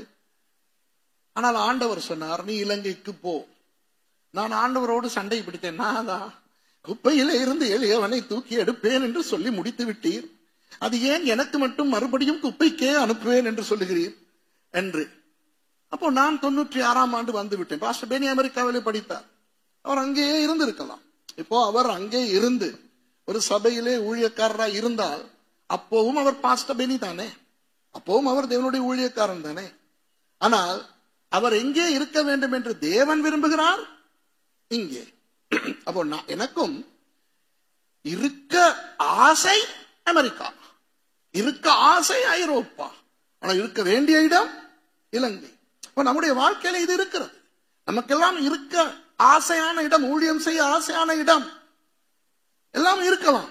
ஆனால் நாம் இருப்பது அல்லது இருக்க தீர்மானிப்பது நாம் இருக்க விரும்பும் இடத்திலா அல்லது தேவன் நாம் இருக்க வேண்டும் என்று நினைக்கும் இடத்திலா என்பதனை நாம் ஆராய்ந்து பார்த்துக் கொள்ள வேண்டும். நாம் இருக்க வேண்டியது எருசலேமில், ஆனால் நழுவி போய் கொண்டிருப்பது எங்கே? எம்மாவுக்கு, வெந்நீர் ஊற்று. அங்கு ஆபத்தில், அங்கு எல்லாம் சுற்றுலா பயணிகள். அங்கு யாரும் நீங்கள் யாரடா என்று கேட்கப் போவதில்லை. அவர்கள் யாருக்கும் இயேசுவை தெரியாது. புரிகிறதோ? அப்போ இப்ப நீங்கள் தெரிந்து கொள்ளுங்கள், எருசலேம் அங்கே இருந்தால் யோப்பா இங்கே இருக்கிறது. எருசலேமிலிருந்து 12 கிலோமீட்டர் இப்படி கீழே வந்தால் எம்மாவு, எம்மாவிலிருந்து யோப்பாவுக்கு போவதற்கு ஒரு 1.5 மணி நேரம் நடை தூரம். ஆனால் கடல் மட்டம், ஆகவே 460 அடி உயரத்திலே இருந்து கடல் மட்டத்துக்கு போவது என்பது பெரிய விஷயமே அல்ல. இதை மனதிலே வைத்துக் கொள்ளுங்கள். சரி, இப்ப அடுத்த வசனத்தை வாசிங்க. ஆனாலும் அவரை அறியாதபடிக்கு அவர்களுடைய கண்கள் மறைக்கப்பட்டிருந்தது. தேவன் விரும்பும் இடத்தில் இல்லாதவர்களுக்கு தேவன் வந்து பக்கத்திலே நின்றாலும் உணராது. தேவனே பேசினாலும் தேவன் தான் பேசுகிறார் என்று படாது. இயேசுவே வந்து இவர்களோடு பேசுகிறார், அவர் இயேசு என்று இவர்களுக்கு தெரியவில்லை. மரிக்க முன்பிருந்த இயேசு வேறு, உயிர் தெழுந்த பின் இருக்கிற இயேசு வேறு. ஆமாவா இல்லையா? அப்போ இப்போ உயிர் தெழுந்த இயேசு இவர்களோடு வந்து பேசும் போது கூட அவர் இயேசு என்று இவர்கள் அறியாதபடி கண்கள் மறைக்கப்பட்டிருந்தது. தேவன் நிர்ணயிக்கும் இடத்தில் இல்லாதவர்களுக்கு தேவன் தான் பேசுகிறார், தேவன் தான் எனக்கு இடைப்படுகிறார், தேவன் தான் சொல்லுகிறார் என்று புரியுதா? இந்த ஆன்லைன் விஷயத்தை நான் முதலிலே சொன்னேனே, எத்தனை பேர் நினைக்கிறார்களோ இவரு சொல்லுவாரு, எங்களுக்கு கிடைக்கிறதே அந்த ஒரு ஞாயிற்றுக்கிழமை தான்.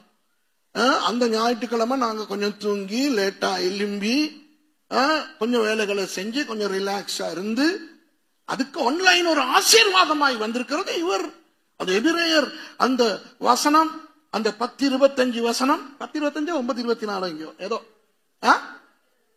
சரி, அந்த வசனம் சபை கூடி வருது. நாங்க விடல, நாங்க ஆன்லைன்லயாவது சபையில கூடித்தானே இருக்கோம். சுரேஷ் ராமச்சந்திரனுக்கு கொழுப்பு அதிகம். அவர்கள் நினைக்கிறார்கள் இதை பேசுகிறது சுரேஷ் ராமச்சந்திரன் என்று. இதை பேசுவது யார்? ஆவியானவர்.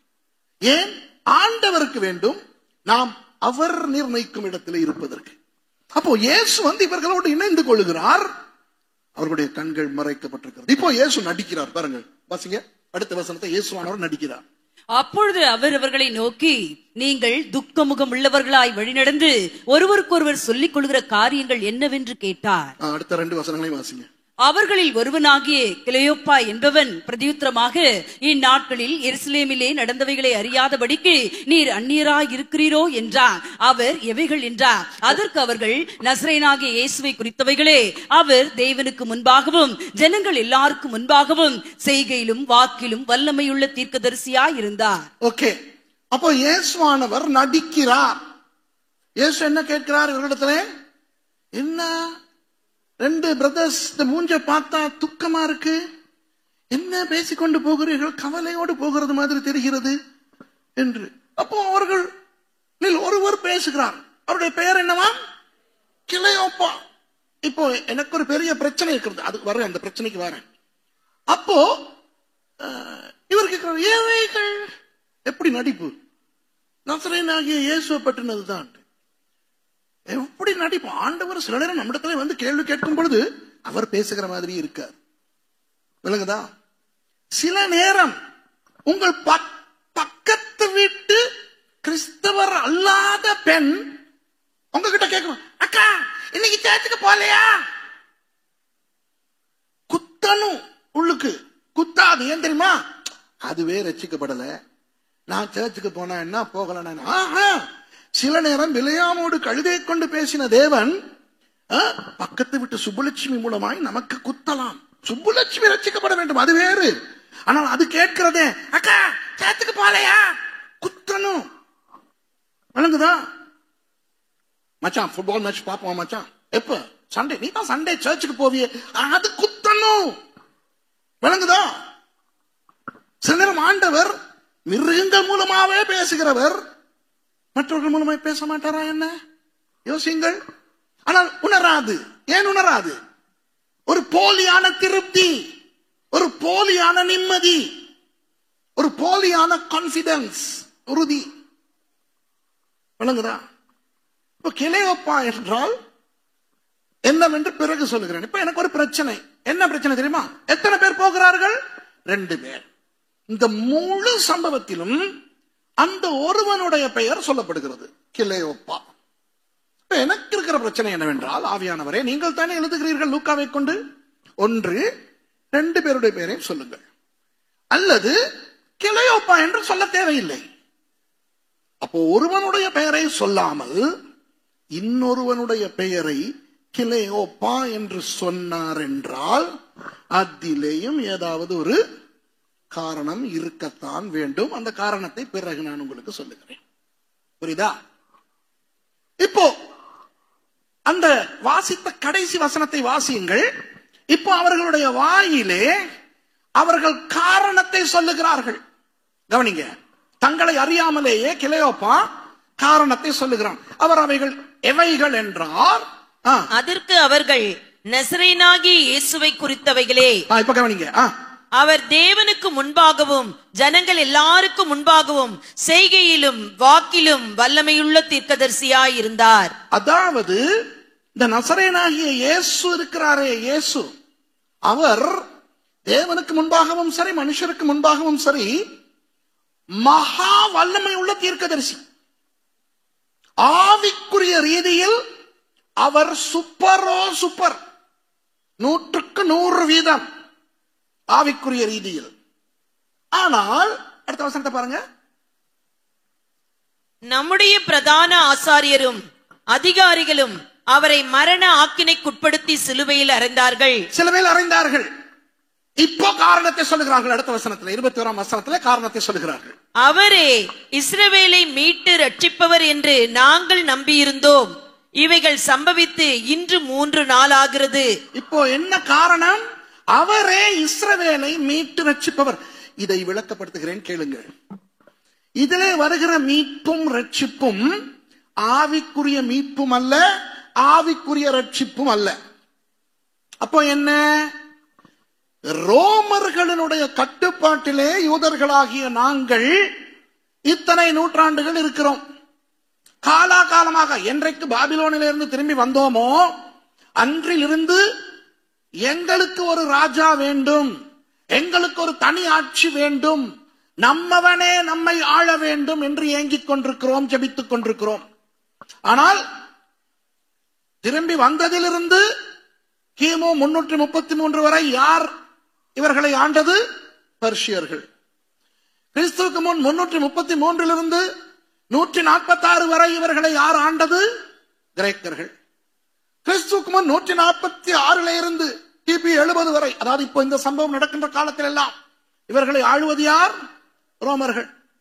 இப்போ இந்த நசரேயனாகிய இயேசு இருக்கிறாரே, அவர் இஸ்ரவேலை, அதாவது எங்களை ரோமர்களுடைய கையில் இருந்து மீட்டு எங்களை ரட்சித்து, அவர் தாவீதின் குமாரன் என்றபடினால் அவர் ஒரு அரசாட்சியை ஏற்படுத்தி எங்களுக்கு ஒரு தனி சுதந்திரம் வாங்கி கொடுப்பார், எங்களுக்கு ஒரு தனி ஆட்சியை கொடுப்பார்.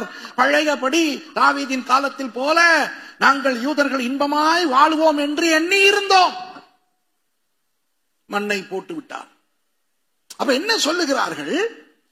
இயேசுவின் மூலம் எங்களுக்கு ஆவிக்குரிய ஆசீர்வாதம் கிடைத்தது.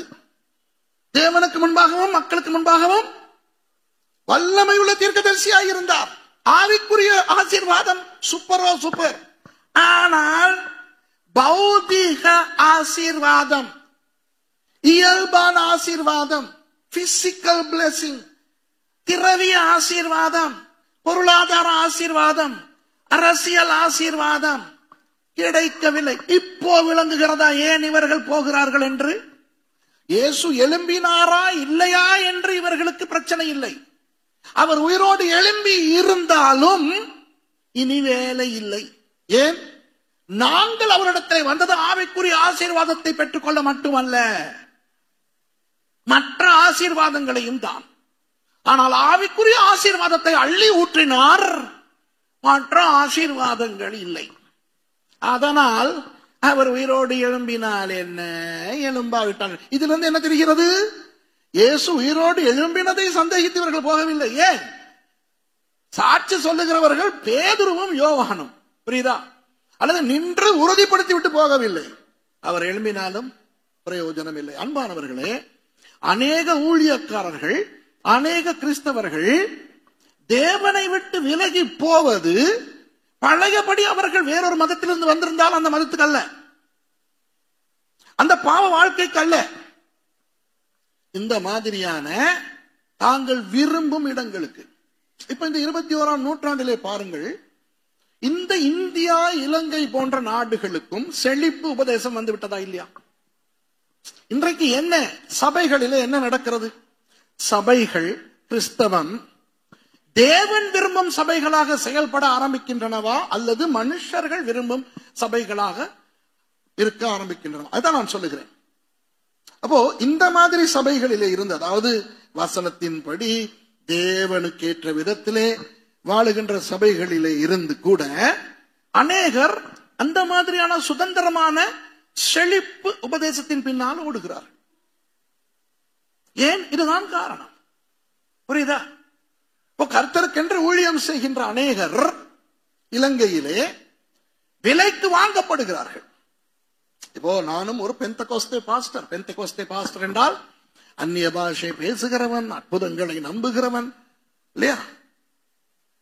என்னை போன்ற 800 பாஸ்டர்மார் தங்கள் பெந்தகோஸ்தே நம்பிக்கையை விட்டு ஹெர்பி டி லெனரால் என்று சொல்லுகிற ஒரு கள்ள உபதேசகன் பின்னால் போனார்கள். இங்கேயும் அந்த கள்ளன் வந்து சில இடங்களிலே ஊழியம் செய்திருக்கிறான் இந்தியாவிலே. இப்போ அந்த 800 பேரில் கிட்டத்தட்ட 700 பேர் அங்கே இருந்து ஜெரம் பெர்னாண்டோ என்று சொல்லுகின்ற இன்னொரு கள்ள உபதேசத்துக்குள் நுழைந்திருக்கிறார்கள். இப்போ நடந்தது சொல்லுகிறேன். என்ன கூத்து என்றால், இந்த பெந்தெகோஸ்தே பாஸ்டர்கள் இத்தனை வருடங்கள் அவர்கள் ஊழியம் செய்த போது ஆவியானவரின் செயல்பாட்டை அவர்கள் காணவில்லையா? அற்புத அடையாளங்களை அவர்கள் காணவில்லையா? அந்நிய பாஷை அவர்கள் பேசவில்லையா?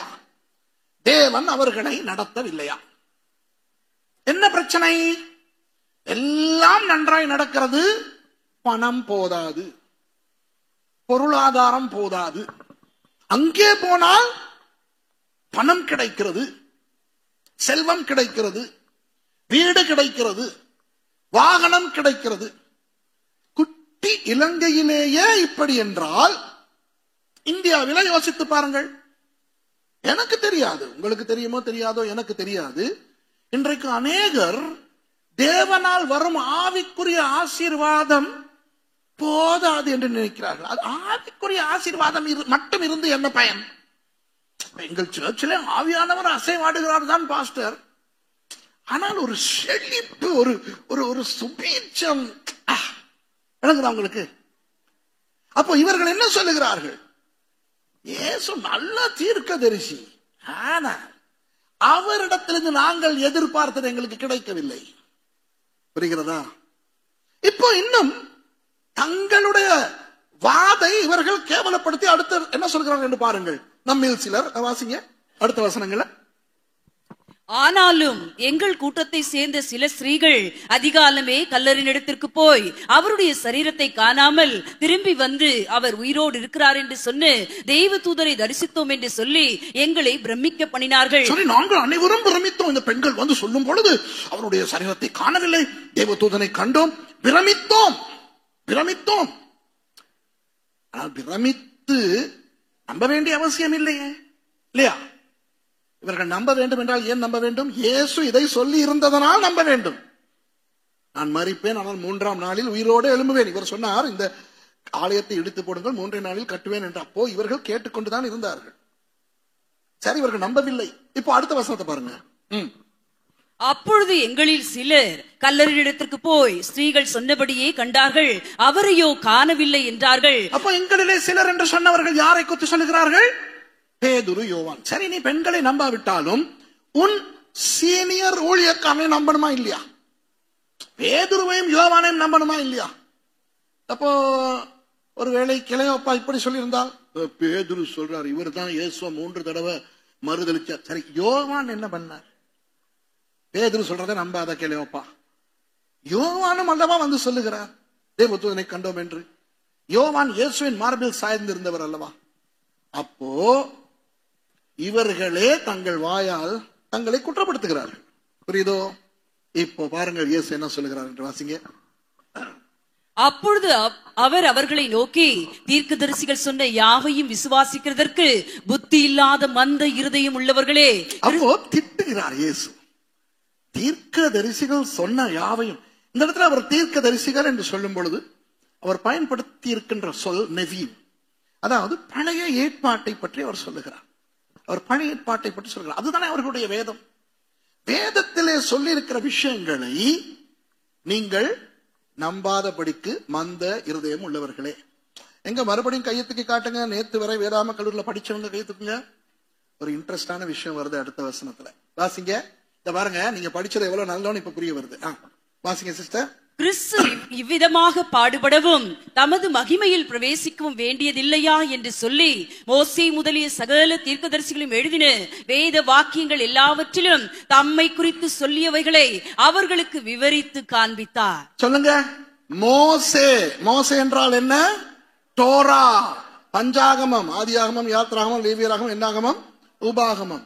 மோசே முதலிய சகல தீர்க்கதரிசிகளும். நெவீம் இல்லையா? எது? ஏசாயா முதல் மல்கியா வரை எல்லா வேத வாக்கியங்களும் கெத்துவீம். விளங்குதா?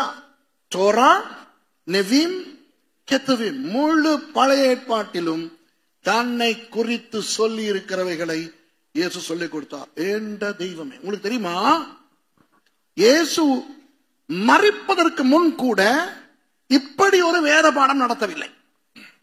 மலை பிரசங்கம் பண்ணினார். மத்தேயு 5, 6, 7 3 அதிகாரங்களிலே இருக்கிறது. நீண்ட நீண்ட பிரசங்கங்களை செய்தார்.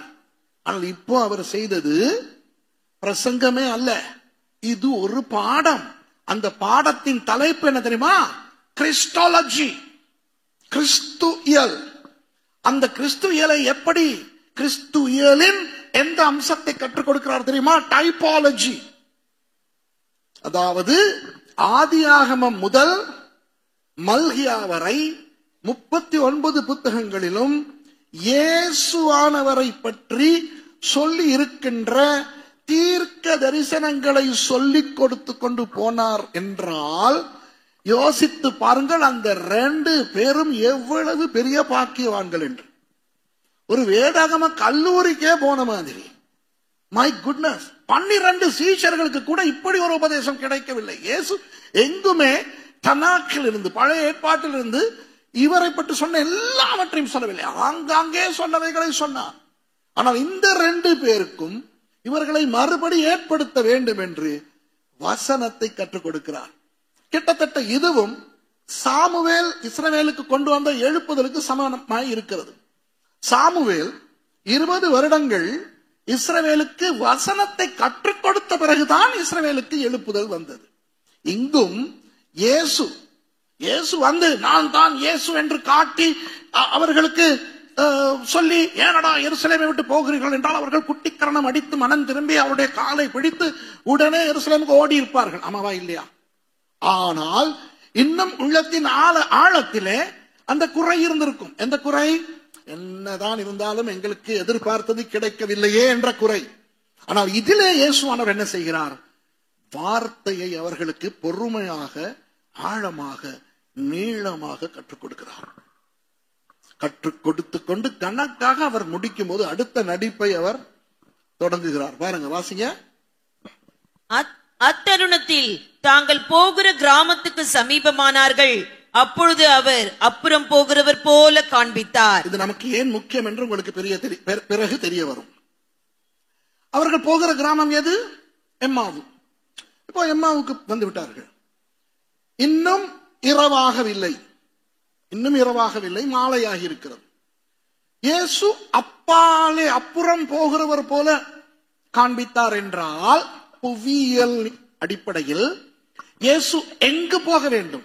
எருசலேமிலிருந்து எம்மாவுவை கடந்து போகக்கூடிய ஒரே இடம் யோப்பா.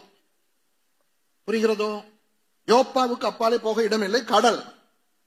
அப்போ யோப்பாவுக்கு எம்மாவுவிலே இருந்து நடந்து போனால், மெதுவாய் நடந்து போனால் ஒரு 2 மணி நேரம். ஆனால் இவர் ஒரு ஆண் அல்லவா? ஒரு ஆண் ஒரு 1.5 மணி நேரத்தில் போய்விடலாம்.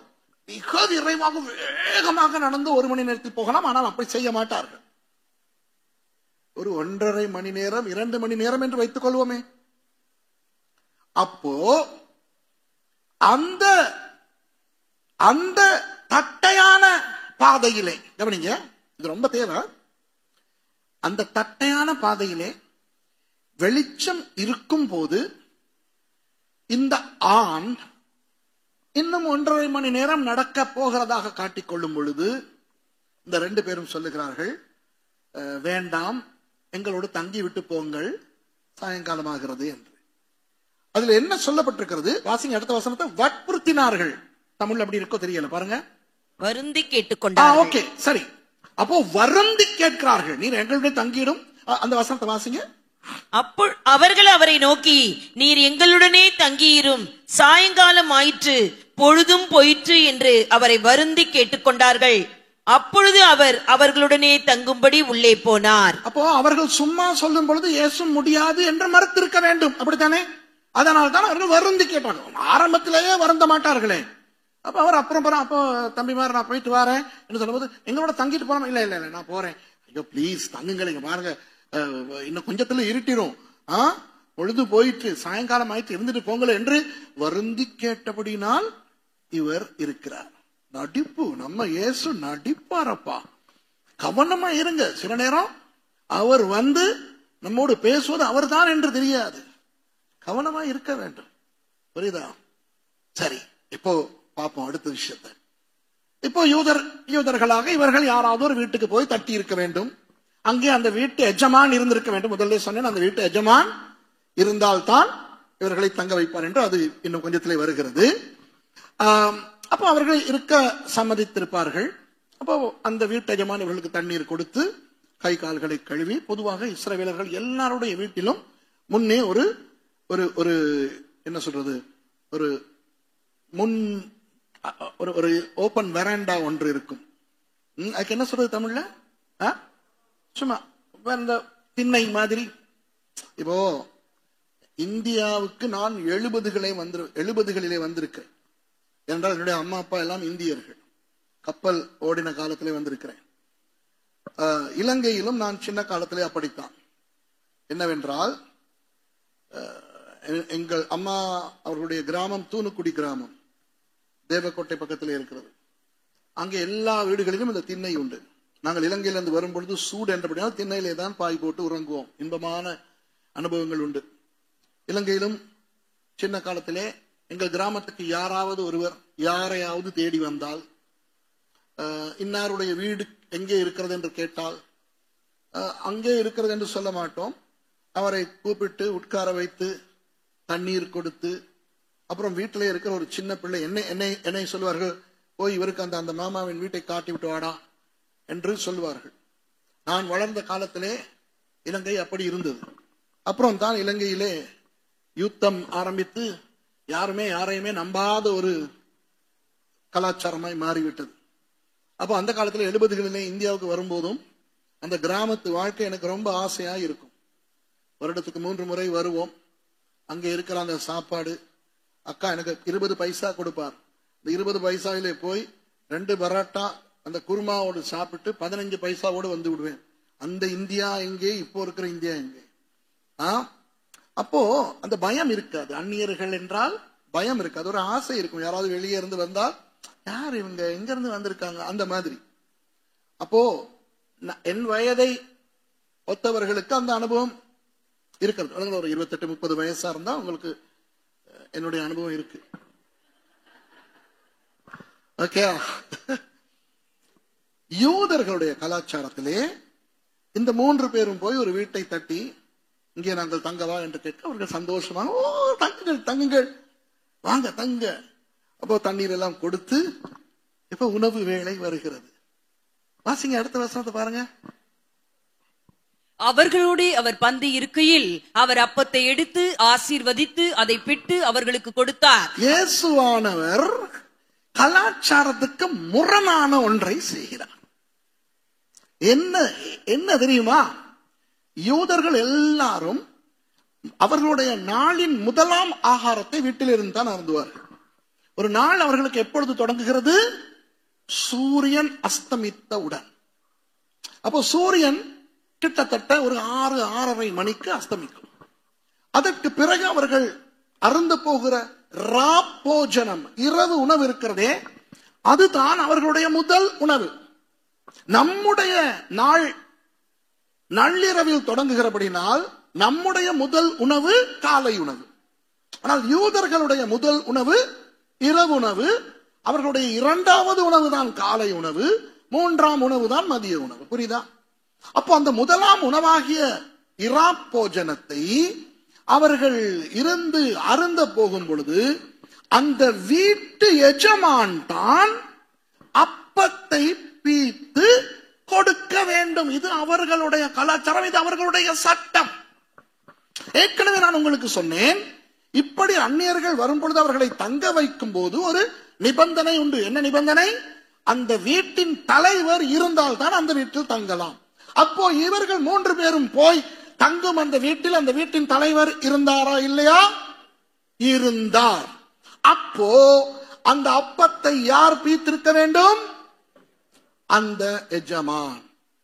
அப்ப இப்போ நீங்கள் கற்பனை பண்ணுங்கள், இந்த விருந்தாளிகளை வைத்துக் கொண்டு அந்த வீட்டில் எத்தனை பேர் இருந்தார்களோ தெரியாது, அவர்கள் எல்லாரும் அமர அந்த வீட்டு ஐயா அந்த அப்பத்தை எடுத்திருப்பார் பீப்பதற்கு. இயேசு கேட்டிருந்தால் இந்த அப்பத்தை தாருங்கள் நான் பீக்கிறேன் என்று அவர்கள் தருவார்களா? இல்லை. ஏன்? அது கலாச்சாரத்துக்கு புறம்பானது. நான் நினைக்கிறேன் இயேசுவானவர் முந்திக் கொண்டு அந்த அப்பத்தை எடுத்து அவர் பீத்திருக்க வேண்டும். வாசிங்க திரும்ப அதே வசனத்தை வாசிங்க. அவர்களோடு அவர் பந்தி இருக்கையில் அவர் அப்பத்தை எடுத்து ஆசீர்வதித்து அதை பிட்டு அவர்களுக்கு கொடுத்தார். நான் நினைக்கிறேன் அந்த ஐயா அப்பத்தை எடுக்க முதல் இயேசு அந்த அப்பத்தை எடுத்திருக்க வேண்டும். அந்த ஐயா முதல் எல்லாருமே அதிர்ச்சி அடைந்திருக்க வேண்டும். ஏன்? இது கலாச்சாரத்துக்கு புறம்பானது. இதை யாரும் செய்ய மாட்டார்கள். இவ்வளவு நேரம் ஒரு யூதனாக பவ்யமாக நடந்து கொண்டவர்கள் திடீரென இந்த நபர் எடுத்து இதை ஆசீர்வதித்து அதை பிற்கும் பொழுது எல்லாருடைய ஆவியாத்மா சரீரமும் இடம் மாறி போயிருக்கும். விளங்குதா? ஏன் இயேசு அதை செய்தார்? பல காரணங்கள் இருக்கின்றன. ஒரு காரணம் என்ன தெரியுமா? எந்த ஒரு வீட்டில் யார் தலைவராக இருந்தாலும் அவர்களை விட எல்லாம் அந்த வீட்டின் தலைவர் இயேசு என்பதனை காட்டுவதற்கு. விளங்குதா? நம்முடைய வீட்டிலே தலை இயேசு. அவர் தான் குடும்பத்தில் பெரியவர். அவர் இல்லாத வீடு நாசமாய் போகும். அவருக்கு அந்த கனத்தை நாம் கொடுத்தாக வேண்டும். புரியுதா? நம்முடைய வீடுகள் அவருக்கு விருப்பமானபடி இருக்க வேண்டும். யோசித்து பாருங்கள், ஒரு வீட்டின் தலைவர் சாதாரணமா ஒரு அப்பா களைத்து போய் வீட்டுக்கு வந்து அந்த பிள்ளை ரேடியோவை சத்தமா போட்டா அவர் உள்ளுக்கு இருந்து கத்த அவருக்கு உரிமை இருக்குது. இந்த ரேடியோவை குறை. அப்ப அம்மா வந்து சண்டை பிடிக்காது. களைப்பா வந்தா கம்னு கடை நீ போடு தம்பி அப்படி சொல்லுமா அம்மா? அப்படி சொல்லுமோ தெரியல, அப்படி சொல்ற அம்மா இருக்கோ தெரியல. இவரு வெட்டி முடிச்சிட்டு வாரதுக்கு இவருக்கு அமைதி தேவை. யாரு கண்டா எந்த குடும்பத்துல என்ன இருக்கோ, ஒரு டீசென்டான குடும்பத்துல அந்த அம்மா என்ன சொல்லும், அப்பா களைப்ப வந்திருக்காரு குறைச்சி போட. அந்த அந்த குடும்ப தலைவனுக்கு ஒரு மரியாதை உண்டு, அவருக்கு விருப்பமானதை செய்யணும். சில நேரம் குடும்ப தலைவர்கள் இந்த டிவி பாக்குறவங்க பண்ற அட்டகாசத்தை பார்க்கணுமே. ஆம்பளை கையில ரிமோட் போச்சுன்னா அவ்வளவு சேனலும் மாறிக்கிட்டே இருக்கும். ஒண்ணுமே எங்கேயும் நிறுத்த மாட்டாங்க. என் கையில ரிமோட்டை கொடுத்தாலும் அவ்வளவுதான். அது ஏனோ தெரியல, ஒரு சேனல்ல எங்களுக்கு போக முடியாது. நான் பொதுவா பாக்குறது டிஸ்கவரி, நட்ஜியோ இதுதான். அதுலயும் திருப்தியா இருக்காது. நேஷனல் ஜியோகிராபிக்ல ஏர் கிராஷ் இன்வெஸ்டிகேஷன் போகும்போது ஹிஸ்டரி சேனல்ல இன்னொன்னு போகுமோ, அதையும் ஒருக்கா பாத்துரும். அப்ப அவங்க கேட்பாங்க என்கிட்ட, ஏன் மாத்திக்கிட்டே இருக்கிறீங்க? அதுதான் நான் மாத்தாட்டி எனக்கு சுகம் இல்லை. யாராவது ஒரு ஆண் ரிமோட்டை எடுத்து ஒரு சேனலை பார்த்து கொண்டிருக்கிறார் என்றால் அவரை அழைத்து வாருங்கள் சபைக்கு ஜெபிக்க. பாவம், அவருக்கு ஏதோ ஒரு வியாதி. ஒரு ஆண் மாத்தணும், அவர் மாத்திரத்தை பார்த்து அவருடைய மனைவி கத்தணும். நீங்க மாத்திக்கிட்டு இருக்கும்போது உங்க பொண்டாட்டிக்கு பிரச்சனையே இல்லைன்னா அவங்களுக்கு கை வச்சு ஜெபிக்கணும். விளங்குதா? அப்போ இவர் இயேசு காட்டுகிறார், நான் யாருடைய வீட்டுக்கு வந்தாலும் அந்த வீட்டின் தலைவர் நான் தான். இரண்டாவது, அவர் அடையாளமாய் காட்டுகிறார், என் சரீரம் உடைப்பட்டது. இப்போ இது நடக்கிறது எப்போ? ஞாயிற்றுக்கிழமை இரவு. வியாழக்கிழமை இரவு அவர் இதே போல அப்பத்தை எடுத்து பிட்டு ஸ்தோத்திரம் பண்ணி அவர்களுக்கு கொடுக்கிறார். அப்போ அது நடந்து 3 நாளில் மறுபடி அவர் அப்பத்தை பீக்கும் பொழுது இவர்களுடைய கண்கள் திறக்கப்படுகிறது. நமக்காக ஜீவ அப்பமாக வந்தவர் தான் இவர் என்று. ஜீவ அப்பம் நானே என்று இயேசுவானவர் சொன்னது இதற்காகத்தான். புரியுதா? அப்போ அது. இப்போ இன்னொன்று, உயிர் தெழுந்த இயேசு ராப்போஜனம். இப்போ ராப்போஜனத்தை தானே திருவிருந்து என்று சொல்லுகிறோம். அப்போ உயிர் தெழுந்த இயேசுவும் முதல் நாளிலேயே திருவிருந்து கொடுக்கிறார். யோசிச்சீங்களா? அத எவ்வளவு பெரிய ஆசீர்வாதம். அதுவும் யாருக்கு கொடுக்கிறார்? இருக்க வேண்டிய இடத்தில் இருந்து தான் இருக்க விரும்பும் இடத்துக்கு போன 2 பேர். ஆனால் ஏன் அவர் அப்படி செய்தார் என்றால், அவர்களுடைய மனம் திரும்புதலை இயேசுவானவர் கண்டார், அங்கீகரித்தார். எப்படி தெரியும்? அடுத்த வசனத்தில் தெரிகிறது. பாருங்க, அடுத்த வசனங்கள் 2ஐயும் வாசிங்க. அப்பொழுது அவர்கள் ஒருவரையொருவர் நோக்கி, அப்பொழுது அவர்களுடைய கண்கள் திறக்கப்பட்டு அவரை அறிந்தார்கள். உடனே அவர் அவர்களுக்கு மறைந்து போனார்.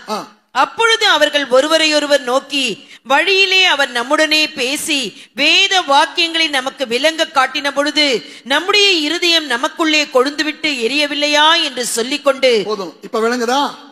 இயேசு இவர்களுக்கு வேத வாக்கியங்களை ஆதியாகமம் முதல் மல்கியா வரை சொல்லிக் கொடுத்து கொண்டு வந்தாரே, அந்த நேரமே கிளையோப்பாவுக்குள்ளே எரிகிறது, மற்றவனுக்குள்ளும் எரிகிறது. இவன் அவனுக்கு சொல்லவில்லை, அவன் இவனுக்கு சொல்லவில்லை. ஏன்? வெட்கம். ஆமாவா இல்லையா? சொல்ற, நமக்கு குத்துப்படும் போது எனக்கு குத்துதுடின்னு சொல்றதுக்கு வெட்கம். அப்ப குத்தாத மாதிரி நடிக்கிறது, அவங்களும் குத்தாத மாதிரி நடிக்கிறது. ஏதாவது ஒரு சந்தர்ப்பத்துல யாராவது ஒரு ஆள் எனக்கு குத்துச்சுன்னா எனக்கும் தான் குத்துச்சு. விளங்குதா? இயேசுவானவர் இதை சொல்லிக் கொடுக்கும் பொழுது இவர்கள் 2 பேருக்குள்ளும் அந்த மனம் எரிந்து புழுங்கி, ஐயோ இவ்வளவு மொக்கர்களாய் போய்விட்டோமே, முட்டாள்களாய் போய்விட்டோமே என்று அவர்கள் மனம் வருந்தியதை இயேசு கண்டார், காட்டிக்கொள்ளவில்லை. நாம் ஏதாவது தவறு செய்து பாவம் செய்து மனம் திரும்பினால் நமக்கு இருக்கிற பிரச்சனை என்ன தெரியுமா? மன்னிப்பு கிடைத்து விட்டதா இல்லையா என்று நமது உணர்வின் அடிப்படையில் ஆராய்வோம். ஏதாவது ஒரு தப்பு செஞ்சிட்டோம் வைங்களே, மனம் திரும்பி ஜெபிக்கிறோம் அல்லவா? இப்போ என் மனதுக்கு உண்மையாக ஆண்டவர் என்னை மன்னித்து விட்டாரா என்ற ஒரு உணர்வு வருகிறதா என்று பார்ப்போம். அந்த உணர்வு வரவில்லை என்றால் திரும்ப திரும்ப திரும்ப மனம் திரும்புவோம். நடக்குதா இல்லையா? அதற்கு காரணம் என்னவென்றால் தேவனுடைய இரக்கங்களை, தேவனுடைய மன்னிப்பை நமது உணர்வுகளின் அடிப்படையில் அளப்பது அது தவறு. அவர் ஏன் நம்மை மன்னிக்கிறார் தெரியுமா? அவர் இரக்கம் உள்ளவர் என்றபடினா. அவர் ஏன் நமக்கு நம்மை ஆசீர்வதிக்கிறார், நம்மை ஏற்றுக்கொள்கிறார்? அவருடைய கிருபை நிமித்தம். எவ்வளவு அழகாக நாம் ஜெபிக்கிறோம் என்றபடினால் அல்ல. ஆகவே நாம் மனம் திரும்பும் பொழுது நாம் விசுவாசிக்க வேண்டும், தேவன் என்னை மன்னிக்கிறார் என்று. இயேசு வார்த்தையால் அவர்களுக்கு சொல்லவில்லை, உங்களுடைய மனங்கள் எரிகிறதை கண்டேன் உங்களை மன்னிக்கிறேன் என்று செயலிலே காட்டுகிறார். அப்பத்தை எடுத்து ஆசீர்வதித்து பிட்டு அவர்களுக்கு கொடுக்கிறார். இதோ நான் உங்களுக்கும் திருவிருந்து கொடுக்கிறேன்.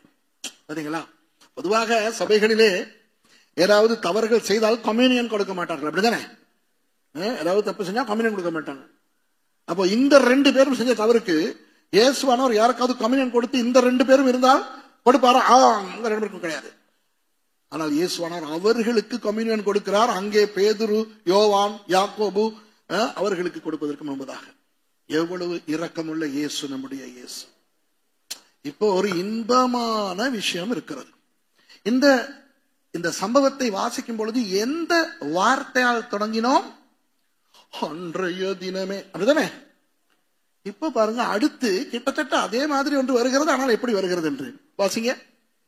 அந்நேரமே எழுந்திருந்து எருசலேமுக்கு திரும்பி போய் 11 ஒருவரும் அந்நேரமே. இந்த அந்நேரமே ஆவியானவர் எப்படி சொல்லி இருப்பார்? சரி, இப்போ கிளையோப்பாவும் நானும் இருக்கிறோம் என்று வைத்துக் கொள்வோம். முதலிலும் சொன்னேனே, அந்த 2வது ஆள் நான் என்று வைத்துக் கொள்வோமே.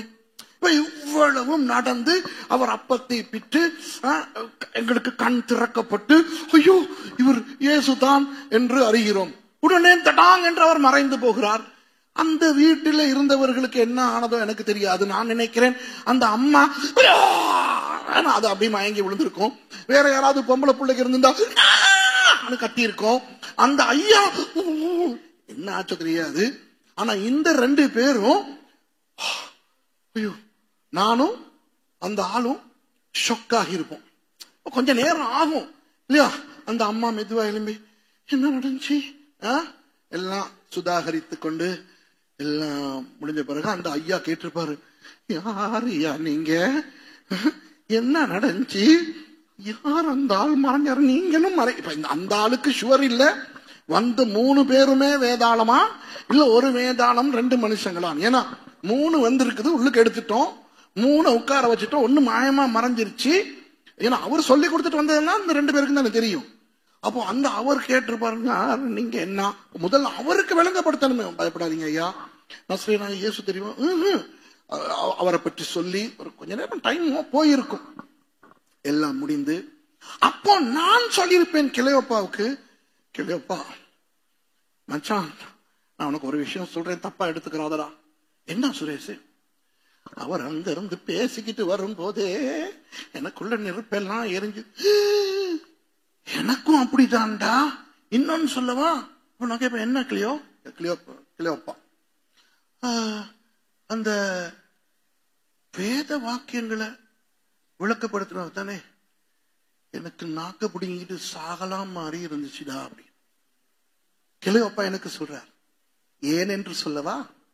கிளையோப்பா என்ற பெயரின் அர்த்தம் என்ன? கிளையோப்பா என்ற பெயரின் அர்த்தம் மகிமையான தரிசனம். என்ன சாமான்? மகிமையான தரிசனம். இப்போ யூதர்கள் பிறக்கும் பொழுது அந்த சூழ்நிலையின் அடிப்படையில் தான் பெயர் வைப்பார்கள், தெரியுமா? இப்போ நாம் பெயர் வைக்கும் பொழுது ஒவ்வொருவர் ஒவ்வொரு காரணங்களுக்காக வைப்போம், அப்படிதானே? இப்போ சில பேர் இந்த காலத்தில் என்ன செய்வார்கள், கணவனுடைய பெயரின் ஒரு பகுதி, மனைவியினுடைய பெயரின் ஒரு பகுதியை எடுத்து ஒரு பெயரை வைப்பாங்க. ஒரு சிலர் என்ன செய்வார்கள், அவங்களோட தாத்தா பெயர், இவங்களோட தாத்தா பெயர், அதை எடுத்து வைப்பாங்க. சில பேருக்கு சில எழுத்துக்கள் ஆசை, அந்த எழுத்துக்களை வைப்பாங்க. புரியுதா? இப்ப ஒரு குருட்டு சான்ஸ்ல புருஷனுடைய பெயரும் எம்மிலே வருகிறது, மனைவியின் பெயரும் எம்எல்ஏ வருகிறது என்றால் ஐயோ பிள்ளைக்கும் எம்எல்ஏ ஒரு பேரணும் அப்பமே மண்ணாங்கட்டின்னு வைப்போம். சரியா? அப்ப சில நேரம் மூத்த பிள்ளைக்கு ஒரு பேரை வச்சிருவாங்க. இன்னொரு பிள்ளை பிறக்கும் போது அந்த பிள்ளை பேருக்கு மேட்ச் ஆகிற மாதிரி வைக்கிறது. இப்படி பல காரணங்களுக்காக பல விதங்களிலே நாம் பெயர்களை வைக்கிறோம். யூதர்கள் அப்படி அல்ல. அந்த பிள்ளை பிறக்கும் போது என்ன நடக்கிறதோ அப்படி வைப்பார். இப்போ மூத்த பிள்ளை பிறக்க போகிறது என்று வைத்துக் கொள்வோம். அப்போ அது ஒரு ஆண் பிள்ளையா இருக்க வேண்டும் என்று எல்லாரும் விரும்புவார்கள். அப்போ அந்த செவிலி வந்து அந்த பெண்ணுக்கு மருத்துவம் பார்த்து கொண்டிருக்கும் பொழுது அந்த புருஷன் வெளியே இருந்து ஆண்டவரத்தை ஜெபம், ஆண்டவரே மகனாத்தா இருக்கணும், ஆண்டவரே ஆபிரகாமுக்கு ஈசாவை கொடுத்தவரே, ஈசாக்கு யாக்கோபை கொடுத்தவரே, எனக்கு நல்ல செய்தி வரணும். இப்ப உள்ளுக்கு சத்தம் வருது, புள்ள வருது, சத்தம் வந்து இப்ப இவருக்கு இருக்கவே முடியல. அப்ப நர்ஸ் வருது, செவிலி வெளியே வந்து சொல்லுது, மகள்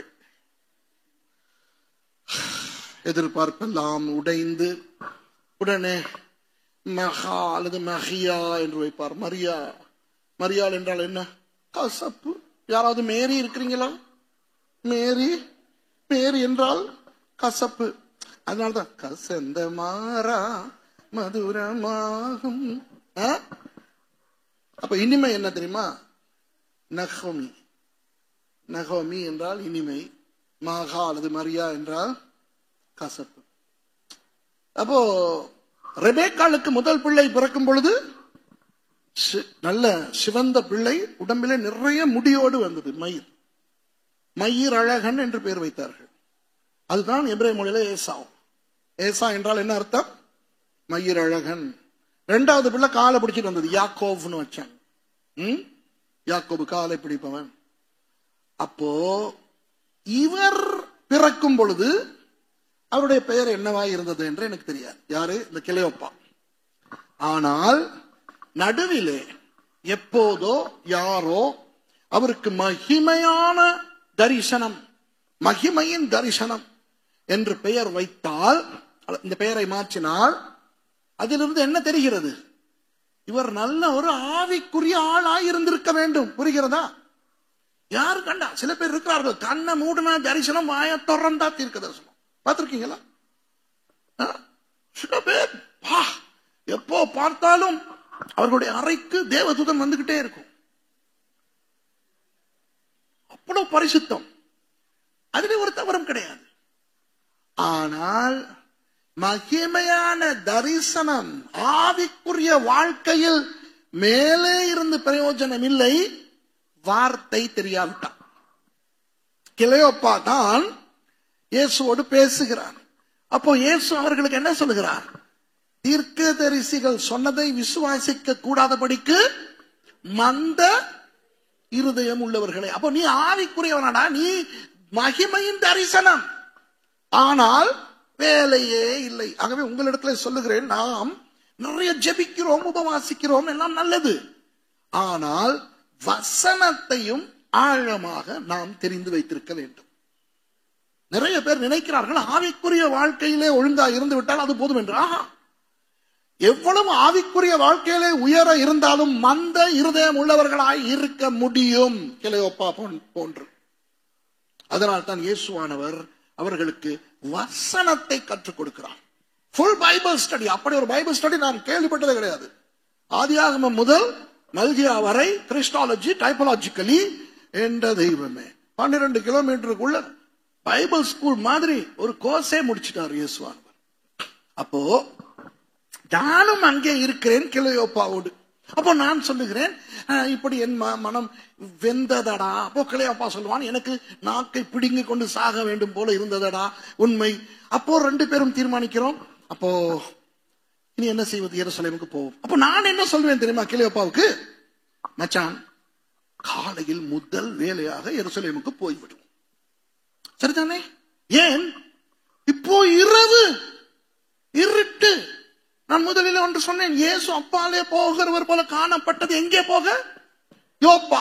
அதிலே ஏற்றம் பள்ளம் ஏதும் இருக்கிறதா? இல்லை. எவ்வளவு நேரம்? வெறும் 1.5 மணி நேரம். வெளிச்சம் இன்னும் இருக்கிறது, சாயங்காலம். அதுவே போக வேண்டாம் என்று நானும் கிளையோப்பாவும் தான் அந்த ஐயாவை நிறுத்தினோம். அந்த நானும் கிளையோப்பாவும் இப்போ இவ்வளவு இரவாகிவிட்டது. எம்மாவுவிலே இருந்து 13 கிலோமீட்டர் மேல 1100 அடி உயரத்தில் இருக்கிற எருசலேமுக்கு இரவிலே போக முடியுமா? தீர்மானிப்போமா? முடியாது. ஒன்று, இது இரவு முழு நாளும் நடந்து திரிந்து களைப்பு. இந்த களைப்பில் ஐயோ 1100 அடி உயரம் இருக்கிற அந்த எருசலேமுக்கு 13 கிலோமீட்டர் இந்த பக்கத்துல இருந்து போறதாடா, என்னால ஏழாதுக்கலையோ. நியாயமான ஒரு கருத்து தானே? அது மட்டுமா? இது நடக்கிறது இயேசுவின் காலத்திலே. இயேசுவின் காலத்திலே தெருவிலே விளக்கு இருந்ததா? அப்போ இந்த இரவில் இருளில், அந்த காலத்தில் ஒற்றையடி பாதை, வண்டில் போகிற வாகனம் போகிற பாதை அல்ல. அப்போ அந்த இரவிலே அவ்வளவு தூரம் எங்களுக்கு வெளிச்சத்தை எடுத்துக்கொண்டு போக பந்தம் கட்டிக்கொண்டு போக முடியுமா? யோசிங்க. வெளிச்சம் அது ஒரு பிரச்சனை. அடுத்த பிரச்சனை காட்டு மிருகங்கள். அந்த காலத்திலே இஸ்ரவேலிலே சிங்கம், கரடி எல்லாம் இருந்தது. அது மாத்திரமா? ஓநாய், நரி, ஆபத்தான மிருகம். காற்று பண்டி கூட இரவு நேரம் பயங்கரமான, திரும்ப அந்த ஒரு முள்ளை, ஒரு எலும்பை வைத்துக் கொண்டு குத்தும். அப்போ பாம்பு. இது என்ன நியூசிலாண்டா பாம்பு இல்லாமல் இருக்க? இது இஸ்ரவேல். அங்க இருக்கு விரியன் பாம்பு எல்லாம் இருக்கு. அதனாலதானே விரியன் பாம்பு குட்டிகளேன்னு பேசுற. அது என்ன? அவர்களுக்கு நன்றாய் தெரியும். அப்போ இரவு நேரத்திலே விஷ ஜந்துக்கள், ஆபத்தான காட்டு விலங்குகள் அந்த பாதையிலே இருக்கும். வெளிச்சம் இல்லை, விஷ ஜந்துக்கள் இருக்கும். கள்வர்கள் இரவிலே போகும் பொழுது யார் கண்டா? கள்வர்கள் இருக்கக்கூடிய தேசம். கள்வர்கள் அந்த காலத்தில் இருக்கவில்லையா? ஏன் சமாரியனுடைய உவமையிலே கள்வர்கள் தானே அடித்து போட்டு அவனை காயப்படுத்தியதாக உவமையிலே வருகிறது. அப்ப கள்வர்கள் இருந்திருக்காவிட்டால் அப்படி ஒரு உவமை வந்திருக்காது. ஆகவே கவனிங்கள், திரும்பி போக முடியாது. இது இரவு ஏற்றம், கஷ்டமான பயணம். இரண்டாவது, வெளிச்சம் இல்லை, இரவு, பந்தங்கள் சுமந்து கொண்டு அவ்வளவு நேரம் போக முடியாது. மூன்றாவது, காட்டு விலங்குகள், பூச்சிப்பட்டைகள் இருக்கும். நான்காவது, கள்ளர்கள் இருப்பார்கள். அந்த 2 பேரும் இந்தியர்களா இருந்திருந்தால் 5வதாயும் ஒன்று இருக்கும். என்ன? காத்து கருப்பு பட்டாலும் வரும். அங்க நல்ல காத்தும் கருப்பும் கிடையாது. இல்லைன்னா அது வேற ஒரு பயம் இல்லையா? பேய் பிசாசு கூட அடிச்சிருமா? ஐயோ ஒன்னு அடிக்கிற மாதிரி இருக்கு, ஷர்ட்டை கட்டிட்டு பார்த்தா 5 விரல் இருக்குது. இவ்வளவு தடைகள் இருக்கத்தக்க அந்த 2 பேரும் அப்பொழுதே திரும்பி போக தீர்மானிப்பார்களா? இல்லை. ஆனால் ஆண்டவருக்கு ஸ்தோத்திரம், எந்த அளவுக்கு அவர்கள் மனம் திரும்பினார்கள் என்றால், இப்ப வாசிங்க. அந்நேரமே எழுந்திருந்து எருசலேமுக்கு திரும்பி போய். போதும். அப்போ பாருங்கள், அந்நேரமே அவர்கள் எழுந்திருந்து. இதை பரிசுத்த ஆவியானவர் லூக்கா மூலம் சொல்லும் பொழுது எப்படி சொல்லியிருப்பார்? தொடங்கும் போது எப்படி? ஐயோ அன்றைய தினமே அந்த 2 பேர் அந்த துக்கமாக, வேதனையாக, ஏமாற்றமாக சொல்லுகிறார். ஆனால் இப்போ அதே ஆவியானவர் எப்படி சொல்லுகிறார்? அந்நேரமே, அந்த நேரமே அவர்கள் 2 பேரும் எழுந்து புறப்பட்டு போனார்கள். அதனால் என்ன நடந்தது? வழியிலே எந்த ஒரு ஆபத்தோ அனர்த்தமோ நடக்கவில்லை. என்ன? அந்நேரம் எழுந்திருந்து எருசலேமுக்கு திரும்பி போய் 11 அவர்களோடு இருந்தவர்களும் கூடியிருக்க கண்டு அங்கே சேர்ந்து கொண்டார்கள். வாவ்! இதுல இருந்து என்ன தெரிகிறது? இப்போ நாம் எருசலேமில் இருக்கிறோமா? நீங்கள் ஊழியக்காரராக இருங்கள், விசுவாசிகளாக இருங்கள், பிரச்சனை இல்லை. நம் அனைவருக்கும் தெரியும் தேவன் நாம் எங்கிருக்க வேண்டும் என்று விரும்புகிறார். தேவன் விரும்பும் இடத்தில், தேவன் விரும்பும் நிலையில் இருக்கிறோமா? அல்லது நாம் இருக்க விரும்பும் இடத்தில், நாம் இருக்க விரும்பும் நிலையில் இருக்கிறோமா? நீங்கள் கண்டுபிடித்துக் கொள்ளுங்கள். எருசலேமிலா, எம்மாவுவிலா? அல்லது எருசலேமில் இருந்து எம்மாவுவை நோக்கி கொஞ்சம் கொஞ்சமாக சரிந்து கொண்டு வந்து கொண்டிருக்கிறீர்களா? இந்த ஆரம்ப காலத்து உத்வேகம் இல்லை, ஆரம்ப காலத்து உற்சாகம் இல்லை, ஆரம்ப காலத்து அந்த வல்லமை இல்லை. கொஞ்சம் சோர்ந்து போய் நழுவி கொண்டு போய் கொண்டிருக்கிறோமா? கொஞ்சம் கொஞ்சமாக ஊழியங்களை இனி அது இனி சண்டே ஸ்கூல் படிச்சு கொடுக்க முடியாது, இனி பெண்கள் கூட்டத்துக்கு வர நேரம் இல்லை, இனி எனக்கு யூத் மீட்டிங் வர முடியாது, இனி கொஞ்சம் கொஞ்சமாக நழுவி கொண்டிருக்கிறோமா? யோசித்து பாருங்கள். நல்ல செய்தி என்னவென்றால், ஆண்டவர் அன்று எம்மாவு சென்ற 2 பேரையும் மீள எடுத்தவர். இன்று நாம் எந்த நிலையில் எம்மாவுவிலே இருந்தாலும் நம்மை மறுபடி கொண்டு வந்து அவர் விரும்பும் இடத்திலே நிறுத்த அவர் ஆயத்தமாயிருக்கிறார். நாம் மனம் திரும்பினால் ஆண்டவர் உதவி செய்வார். பிரச்சனை என்ன தெரியுமா?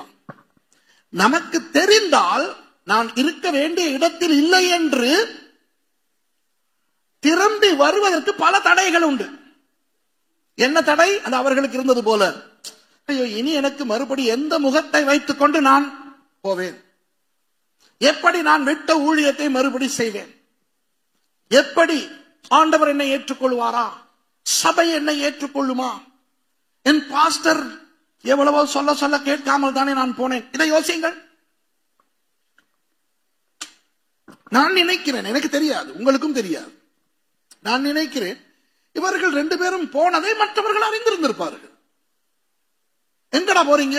நாங்க போறோம். ஒருவேளை அவர்கள் யாருக்காவது நாங்கள் எம்மாவு போகிறோம் என்று சொல்லியிருந்தால் அவர்களை நிறுத்தி இருக்கலாம், மீறி போயிருக்கலாம். அதுபோல சில பேர் திரும்பி தேவன் விரும்பும் இடத்துக்கு வராமல் இருப்பதற்கு காரணம், சொல்ல சொல்ல கேட்காமல் சரிந்து போனேன், இனி எப்படி நான் மறுபடி அந்த இடத்துக்கு போவேன்? ஆங்கிலத்தில் சொல்வார்கள், பெட்டர் லேட் தேன் நெவர். பிந்தி வந்தாலும் பரவாயில்லை, வராமலே இருப்பதை விட. ஆகவே நாம் ஒரு விசை எல்லாரும் எழுந்திருந்து கண்களை மூடி நம்மை கொஞ்சம் ஆராய்ந்து பார்ப்போம்.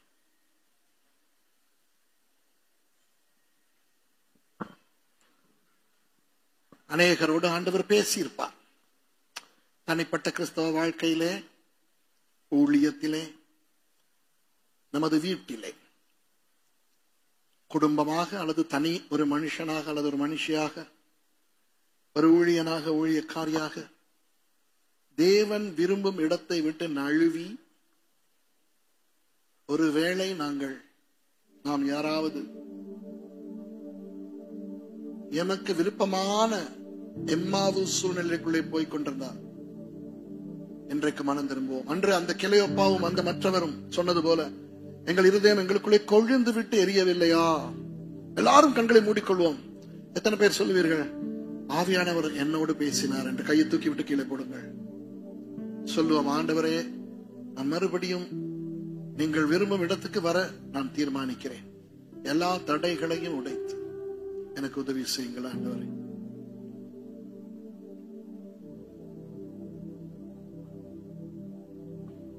வாய்களை திறந்து கொஞ்ச நேரம் ஆண்டவரோடு பேசுறீங்களா? உங்களுக்கு தெரியும் எந்தெந்த விஷயத்தை அவருக்கு சொல்ல வேண்டும் என்று. சொல்லுங்கள், அவர் புரிந்து கொள்வார்.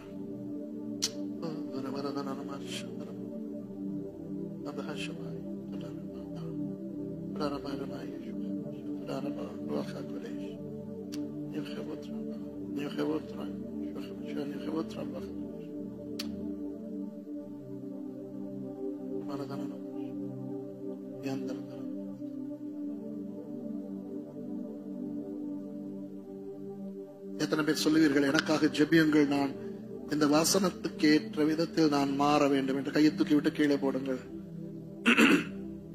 சர்வ வல்லமையுள்ள ஆண்டவரே, உங்கள் இரக்கம் மகா பெரியது. அன்றைய தினமே, இயேசு உயிர்த்தெழுந்த அன்றைய தினமே, அந்த 2 பேரும் சறுக்கி நழுவி கீழே போய் கொண்டிருக்கும் பொழுது, அவர்களை விட முக்கியமான இன்னும் எத்தனையோ பேர் இருக்கத்தக்க அவைகளெல்லாம் விட்டுவிட்டு, அவர்களெல்லாம் விட்டுவிட்டு, இந்த இருவருக்காகவும் உயிர் தெழுந்த இயேசுவாகிய நீங்கள் வந்து அவர்களோடு சம்பாஷித்து, அவர்களுக்கு உபதேசித்து, மிகவும் பொறுமையாக ஒரு நாளை அவர்களுக்காய் செல்ல வெள்ளித்து அவர்களை மேல எடுப்பித்துக் கொண்டீர்களே ஆண்டவரே. அந்த அளவு உங்களுடைய கிருபை, இரக்கம் பெரிது. கிளையோப்பாவினுடைய தேவன் எங்கள் தேவன். அந்த எம்மாவு சீஷர்கள் 2 பேரின் தேவன் எங்கள் தேவன். ஆமாண்டவரே, எருசலேமில் இருக்க வேண்டிய அநேகர் எம்மாவுக்கு போயிருக்கிறோம் அல்லது எம்மாவை நோக்கி போய்கொண்டிருக்கிறோம். எங்களுக்கு உதவி செய்யுங்கள். நான் எருசலேமில் இருக்கிறேன் என்று சொல்லுகிறவர்கள் நழுவி போகாதபடி காத்துக் கொள்ளுங்கள். நழுவி போனவர்களை மறுபடியும் எருசலேமுக்குள் சேர்த்துக் கொள்ளுங்கள். கரங்களை உயர்த்தின ஒவ்வொருவரையும் அறிவீர்கள் அப்பா. ஒவ்வொருவரையும் தொட்டு ஆசீர்வதித்து, வார்த்தையை படித்தோம் மாத்திரமல்ல, எங்களுடைய வாழ்க்கை மாறினது என்று சொல்லத்தக்கதாக பெரிய காரியங்களை செய்யும்படி ஜெபிக்கிறேன். ஆசீர்வதிங்கள். நன்றி, இயேசுவின் நாமத்தில் பிதாவே, ஆமென். பிதாவாகிய தேவனுடைய அன்பும் குமாரனாகிய இயேசு கிறிஸ்துனுடைய அந்த இப்பொழுது நாங்கள் பார்த்த அந்த கிருபை, பரிசுத்த ஆவியானவருடைய பிரசன்னமும் அபிஷேகமும் வழி நடத்துதலும் சபை எடுத்துக் கொள்ளப்படும் அந்த மகிமையான நாள் மட்டும் நம் அனைவரோடும் கூட இருப்பதாக. ஆமென். என் ஆத்துமாவே கர்த்தரை ஸ்தோத்திரி, என் முழு உள்ளமே அவருடைய பரிசுத்த நாமத்தை ஸ்தோத்திரி. என் ஆத்துமாவே கர்த்தரை ஸ்தோத்திரி, அவர் செய்த சகல உபகாரங்களையும். ஆமென். God bless you.